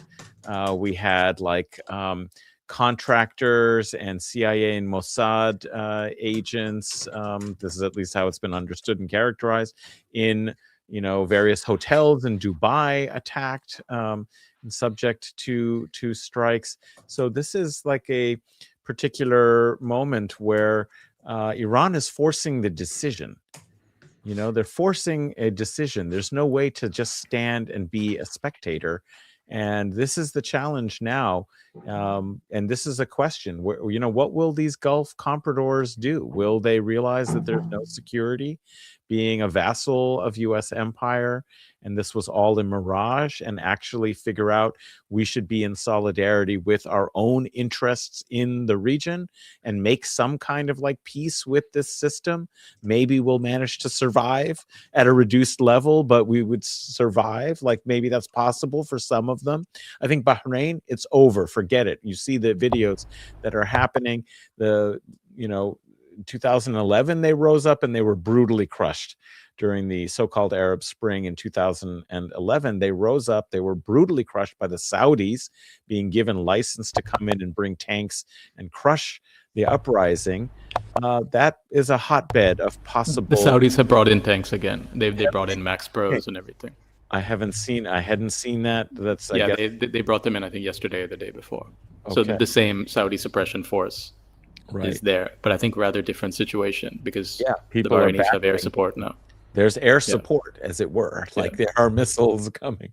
So I mean, there's a joke that Mr. President, we're getting regime change, and he's like, where? In Iran? And they're like, no, sorry, it's in Bahrain. Yeah. Okay, I'm out of it. Okay, doing too many streams, not reading enough.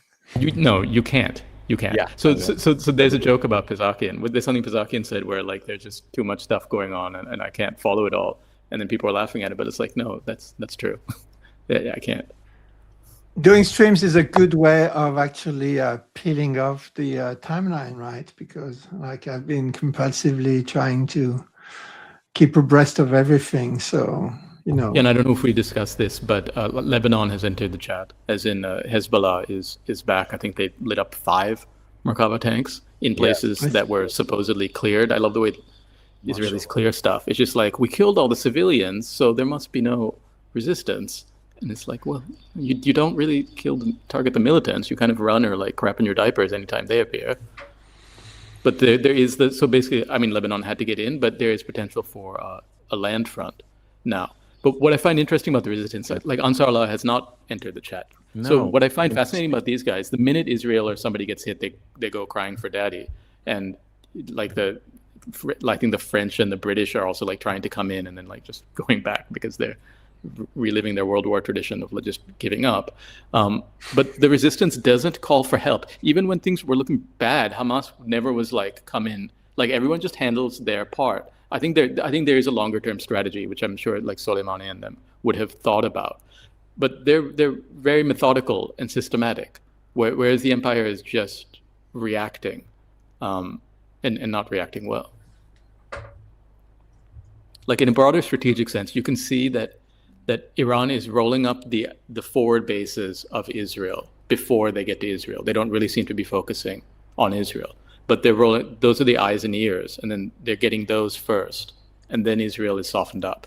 And you can tell that they're not really hitting the carriers, right? They're just waiting for the carriers to exhaust themselves. And now those carriers have no port to reload in. They have to reload in port. They have to go to, I think, Djibouti or Crete, and Iran can reach them also. So this has been planned out. Like now Iran is practicing what they call decentralized mosaic defense, which is each unit has essentially fire control, but the overall strategy has clearly been mapped out. And people are like, oh, like, why aren't they doing this? Why aren't they hitting a carrier? Why aren't they doing? I think that's people who experience stuff through their news feed, which is not how this war is being conducted. They realize that it's a battle for survival. And these bases are gone. I think people don't realize that the United States cannot manufacture. Like the radars that have been taken out, they cannot manufacture. The lead times on those are effectively infinity. The lead times on artillery is years. I'm talking about just like simple metal bullets. So the lead time on a radar is infinity. All the assets they're losing are not coming back. They're actually losing all of their bases in, you guys call it West Asia, I call it the Middle East, because to me Europe is West Asia. But they're losing all their bases. Great point. they're losing all like, as this was a meme when I was a kid, but like all our base, all your base belong to us. Like those bases are gone. I think that's a really important point. We have to understand that this is popular anti-colonial war for today, right? So it's a people's war, it's a decentralized war, it's a war in which, they call it mosaic defense, I think, in the Iranian doctrine.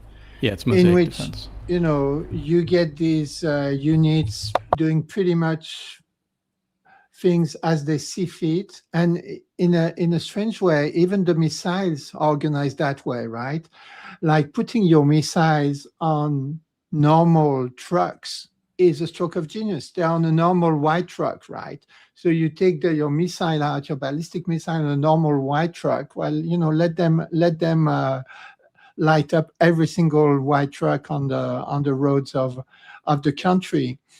And I think the question was asked in the chat. I truly think this is a very deliberate anti-imperial struggle. The vanguard is Shiism, Shia ideology, in the way that communist ideology was in earlier iterations of what is effectively class struggle at the global level. And there's been a lot of dissatisfaction, including in my feelings, with the role or apparently absent role of China, right? The first thing that I thought is, okay, if China is really mucking up, how come the resistance are never criticizing them, right? I mean, they've criticized all other nations, but they never criticized China for some reason.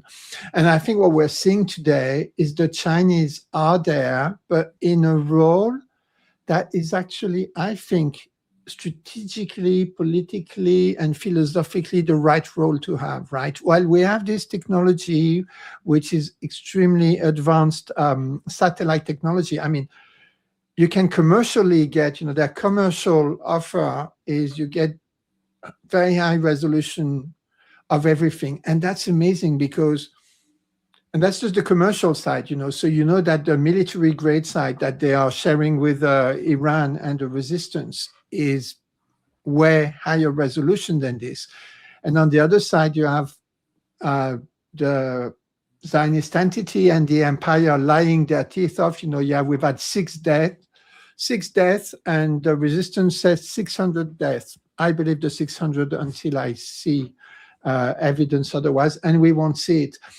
But you're seeing these actual satellite pictures in your feed that are showing you what is being done. That is targeting. So, I don't think China could help by sending a bunch of People's Liberation Army on the coast of Iran. That wouldn't make sense, but they're very active in electronic warfare. They're extremely active in helping the targeting, but not just the targeting, also the assessment of the result of the actions. And that's the right way to do it. The Chinese have this saying, which I absolutely love. It says, revolution starts with yourself. An egg cracked from the outside is food, cracked from the inside is a new birth. And this is the only way you can have revolution in the world. And I think with China, so China is serious about non-intervention. But even in our experience here with China and Sri Lanka, they won't come in and do anything for you. But if you ask them for help, they will generally try to help you. So I'm sure Iran has asked for stuff it needs. But as you can see from the resistance, they don't come in. It's not like an imperial attitude. They don't come in and say, Daddy, save me. They might come in and say, hey, we could use some radar oversight here, or we're having trouble with electronic warfare. And then I think China would generally help in that sense. But people keep trying to project another hegemon onto China, and it doesn't operate like that. It just culturally, civilizationally, communistly, maybe Mao did, but it just doesn't operate like that. And Iran also is not looking for another empire to live under. You know what I mean? It's not that they're not asking for that to come and put troops here and save us. Even within the resistance, Hamas, right, who's outnumbered and outgunned, they've never asked for anybody to come in and save them. But they do ask for bits of support. And I think that's what, given just the way China operates in the world, they help those who help themselves. Mm-hmm. I just want to add that, and loving this and learning from it, as you were both speaking, and I'm thinking about the juxtaposition of the awareness, if you will, of what's actually happening here versus the narratives. And related to a specific news headline and series headlines I saw yesterday, I was reminded of a portion of the documentary that's called Berkeley in the 60s, which looks at the student movement and the free speech movement in the 60s. And there's this one scene where Governor Ronald Reagan is reacting to what he has heard about these student protesters. And he says, and it's really this epic moment, he asks this guy, in the room, he's like, who told those students that they could protest? Who told them that they could be out there? Like he's actually asking this question. He doesn't freaking get it. He doesn't understand what's going on. He's still looking for this adult in the room. And so, as Indy was describing the decentralized mosaic defenses, there was this headline that members of the Department of Defense in the United States, they're trying to find out who's really in charge here, because apparently there's some rogue missile crews out there, just like those, who told those rogue missile crews that they could do this, so they're like Reagan, they're trying to find the adult in the room to tell those kids to go back to their classrooms and, put the missiles away. They just don't get it. They're just, it's just like a complete divergence of understanding of what's actually going on here. So anyway, that was the anecdote that was coming to mind as you. Yeah, I was watching this video with the foreign minister. Forgive me the pronunciation. Aragchi. Yeah. Arakchi. And I think it was on NBC for some reason, but he was basically, you got the sense that they were asking about something, and he's like, I don't know about that. And then he gave this quote later, and he said, "We've had 2 decades to study defeats of the U.S. military to our immediate east and west. We've incorporated lessons accordingly. Bombings in our capital have no impact on our ability to conduct war. Decentralized mosaic defense enables us to decide when and how war will end." So the guys in the field have been given, this is your general strategic objective. Now, and this is, Americans should know this. This is pretty classic revolutionary warfare, where if you're suppressed and assassinated and oppressed, you have to split into cellular structures, which share an ideological base, but are tactically independent. Guys, we've got the best chat on the internet. You guys are cracking me up. Yeah, the chat's pretty good.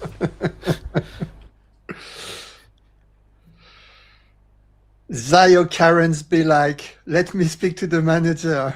Get rid of the manager, they are and it's all over. And then they talk about these guys are authoritarian, but look, even their resistance is democratic. It's obviously a people's resistance. And then killing their children and their religious leader He's not going to, like then you've just made them give a command to resist forever. And even on this chat, you can tell, right? Like our morale is higher, and you can tell. Benji was saying that when you see Trump's body language, I mean, he's obviously been the structural causes of this. This has been planned for long ago. They have a list and they're just going through it. They don't want anybody to be independent. But Trump himself has obviously been kind of blackmailed into this. And I don't feel for the guy, but you know, I just think when I'm that old, that's not what I want to be doing, right? That's just not what I want to be doing. Isn't it fascinating though too with the typical and in a way you could say bless him for his saying what shouldn't actually be said, but he has, even in the last few days now, it's at least he stated, and who knows what's the truth, but he's on record saying that we planned this thing the entire time. Like, I've been planning this with Netanyahu. So think about the dissonance there between, oh, wait, we did it because the nukes. Oh, we did it because of the people. Oh, we did it because Israel was going to attack, and then we didn't want to get attacked. And then there's Trump coming out saying, "Oh no, I've been planning this thing, man. We've it just, you couldn't make this up. You couldn't script, as I was saying in the last meeting, like a sort of, if you will, more cacophonous and dissonant circumstances for the American people to support an illegal war, and for Iran to be facing off with Epstein Empire. It's just, you just can't make this shit up. Every day, as I was saying last time, there's some new element, and that was the new element. Now Trump's coming out and saying, yeah, we planned this shit. This has all been scripted. Got the ultimate conspiracy theory. Listen up, you liberal, Russia gators. Trump is a sleeper agent, not of Russia, of the global anti-colonial struggle. This is why in China they've known it, and they've said in China they've called him from the beginning Comrade Trump, because he knows he's been sent by the international anti-colonial international to bring the empire down. And I think in West Asia, Sina Rahmani, who's not really good with OPSEC, has already given the game away by giving his real fighter name being Abu Nahanha. And this is who Trump is the greatest double agent you ever thought of. Abu Naranja. What does Naranja mean? Orange. Okay, right. The father of the orange. Okay. Adnan, you weren't supposed to say it. Sorry. You guys are hopeless with OPSEC. That's why you're randos on the internet and not leaders of the resistance. I think there's something very true about what you've said, Benji, because one, we do know Sina has no OPSEC, there's no security, operational security. What's going on in his brain is going to come out. So there's that. But also the substantive point, which is that the accelerator and driver of imperial decline is Trump himself.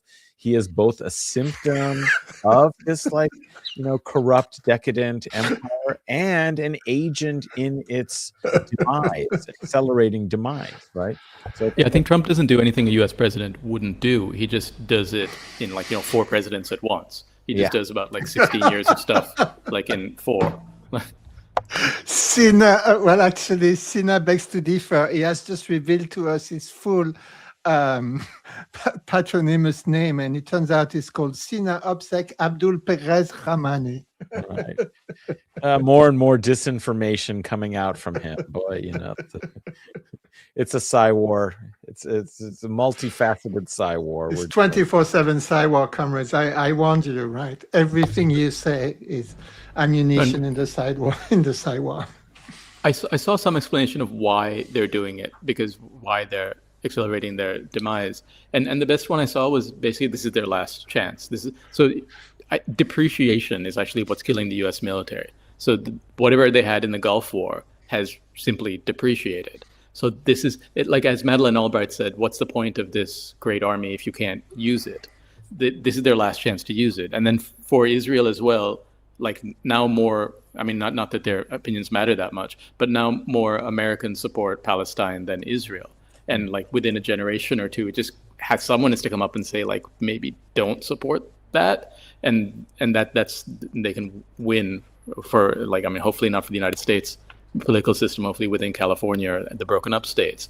But like, that opening is there. And then you can also already see people like Tucker Carlson and so on. They're getting ready to do the old European tradition of throwing Jews under the bus for stuff that they were doing quite happily themselves. So this is their last roll of the dice. And they have taken a roll of dice. And they rolled the dice on Syria, and that worked. And they rolled the dice on Venezuela, and that worked well enough. And they rolled the dice on Lebanon. So, I mean, it's like a gambler who thinks they have a hot hand, even though it's like 4 a.m. and you're pretty drunk and you should go home. But that's how they operate it. The orange. Oh, this is good. Orange is the American color revolution. So somebody had posted before that, like, the next regime change after Bahrain will be the U.S. Well, apparently it'll be. Yes, the orange revolution. Yeah. It'll be. I mean, orange was like the Ukraine originally, wasn't it? Yeah. It was. Yeah. The color revolutions was the Ukraine and like whatever, like the 90s, I think. So Yula. The only concern I have though about this is, okay, so could he be a triple agent, right? So follow me. He is Comrade Naranja, and Portugal as it is in orange.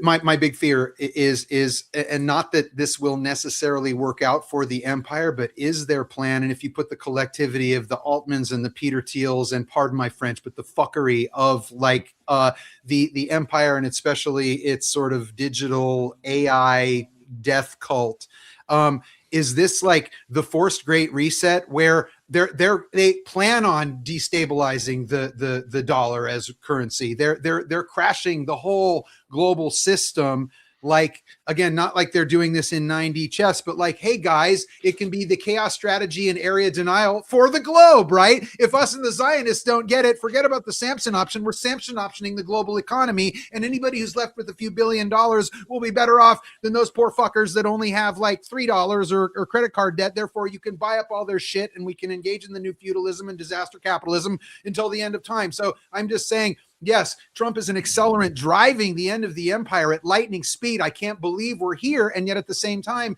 is it the Steve Bannon, like Trump, flood the zone, a chaos strategy for the globe? We're not winning as empire. The dollar isn't winning as empire. So we're just going to bring the whole house of cards down. We're going to slam our arm on the monopoly board and just, that's it. We're going to start all over. So that's the only kind of like fear that I have watching Comrade Trump, the accelerationist, set the Zio-American empire on fire.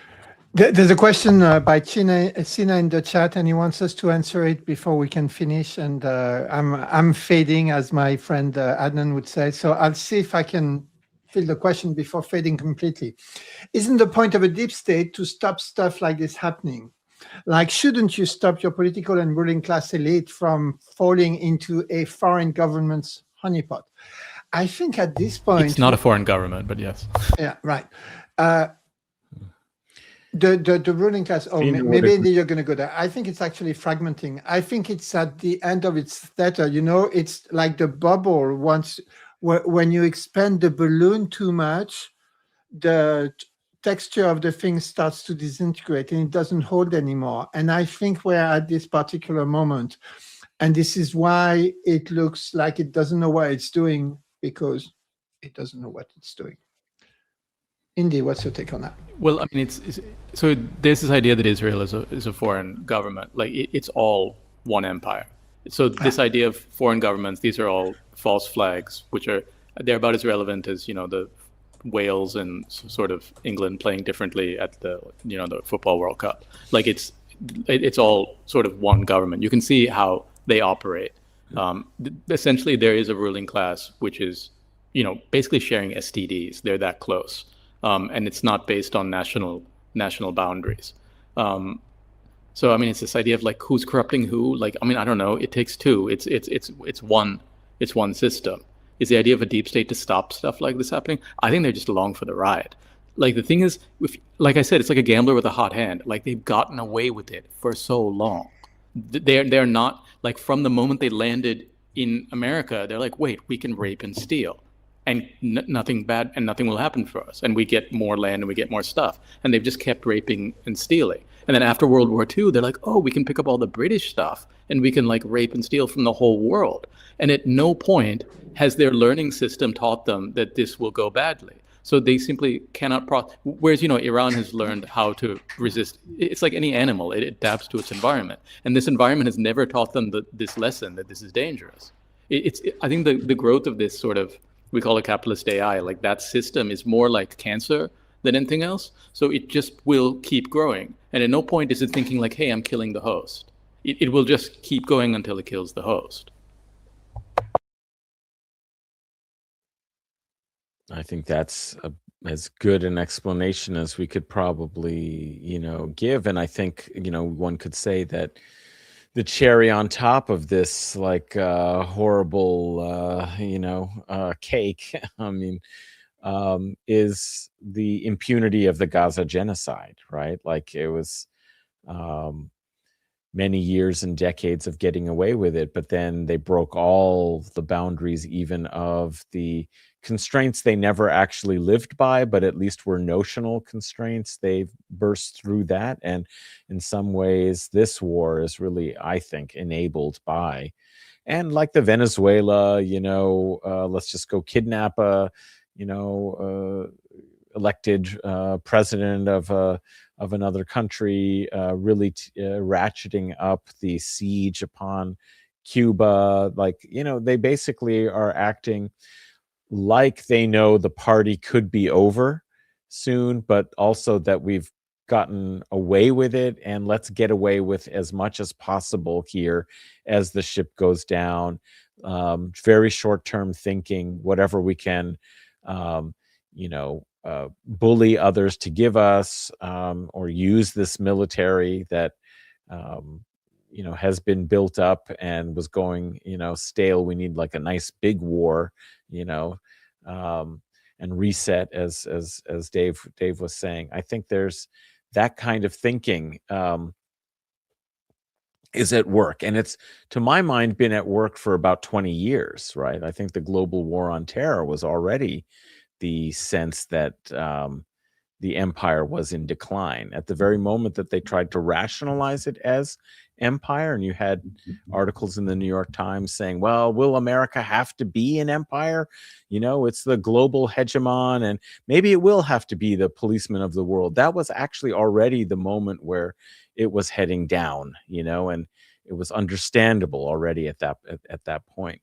But it's taken 20 years of teetering, and now we're here at this state position where there are two kind of systemic contradictions, two different networks, two different approaches, two different AIs, two different tech worlds, two different social media worlds, intelligence worlds, Beidou versus GPS. I mean, basically, we're looking at a kind of systemic challenge, and Iran is in some way kind of the pivot point here about like what will be the system that will we have a chaotic imperial death cult of a world where there will be some people who think that they can live in the garden with the rest of the world being the chaotic, violent jungle, or will we have socialism of some variety,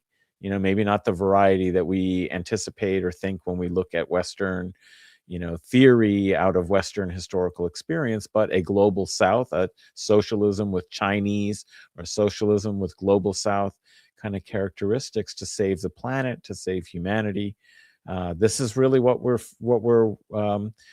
watching as the contest. And so we have a stake, we have a huge stake in being partisans of life, in this battle. I want to thank everybody for coming into this fantastic program and space, to be able to have some sense of community some sense of solidarity and to build our own resources together for this moment that we all have a part to play. I mean, I think that was something every poster versus the fighters in the muqawama. We're if we're part of the resistance, the school of resistance rather than the school of subservience, we will have a role. And we just need to figure out what we can do in our capacities, in our role, to align ourselves with the school of resistance. So thanks everyone for coming. I want to thank this gang. We've decided that we'll make a series of this. I've been enjoying these so much. I hope my colleagues have had as good a time as I have. And we will continue the series of Iran versus the empire, versus the Epstein Empire. So to be continued. Any last words people want to say about where to contact you, or upcoming things before we wish everyone a good night and a good day to Indy. I mean, I think he's at the other side of the world. So Resistance is Fertile Substack, Indica. Yeah, Indica, you can actually type, I'm going by that name, so you can type it in until Canada takes it away. But you can just type in indy.ca to a browser, and that's my website. I put in the chat our Twitter handles also for Adnan, Indy, myself, and Resistance is Fertile. Yeah, follow us on Twitter. I've actually ended up doing a lot of writing these days on almost all the points that I've raised here in the discussion are things that at least some kernel of it I expressed on Twitter, on X. And so do follow me and Benji and Indy on X. That's the ethical way, right? We try it out on Twitter, and if it works, then we do it on human beings. Right. Yeah, absolutely. I can occasionally be found hanging out with these guys, so that's yeah. So that's where you'll find Dave. Seeing you guys and our excellent viewing group here in chat. It's just wonderful.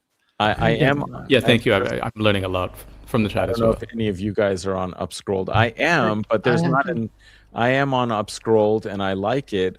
There's not enough of the kind of reporting and articles that get posted, which is, I don't do a lot of like posting from something I'm reading. I kind of use the fact that there's so much great stuff and some great people, accounts to follow where they're bringing out information from other sources that I might not even have access to, and so on. And so I often just repost with my own kind of comments, and that's harder to do right now on Upscrolled, but I'd like to do more to have that kind of space be vital and vibrant. So you can find me also there on Upscrolled, and I think Benji, Indy, I don't know if you're on Upscrolled. Yeah, I just joined. I have to start doing something there. So follow Indy over there too.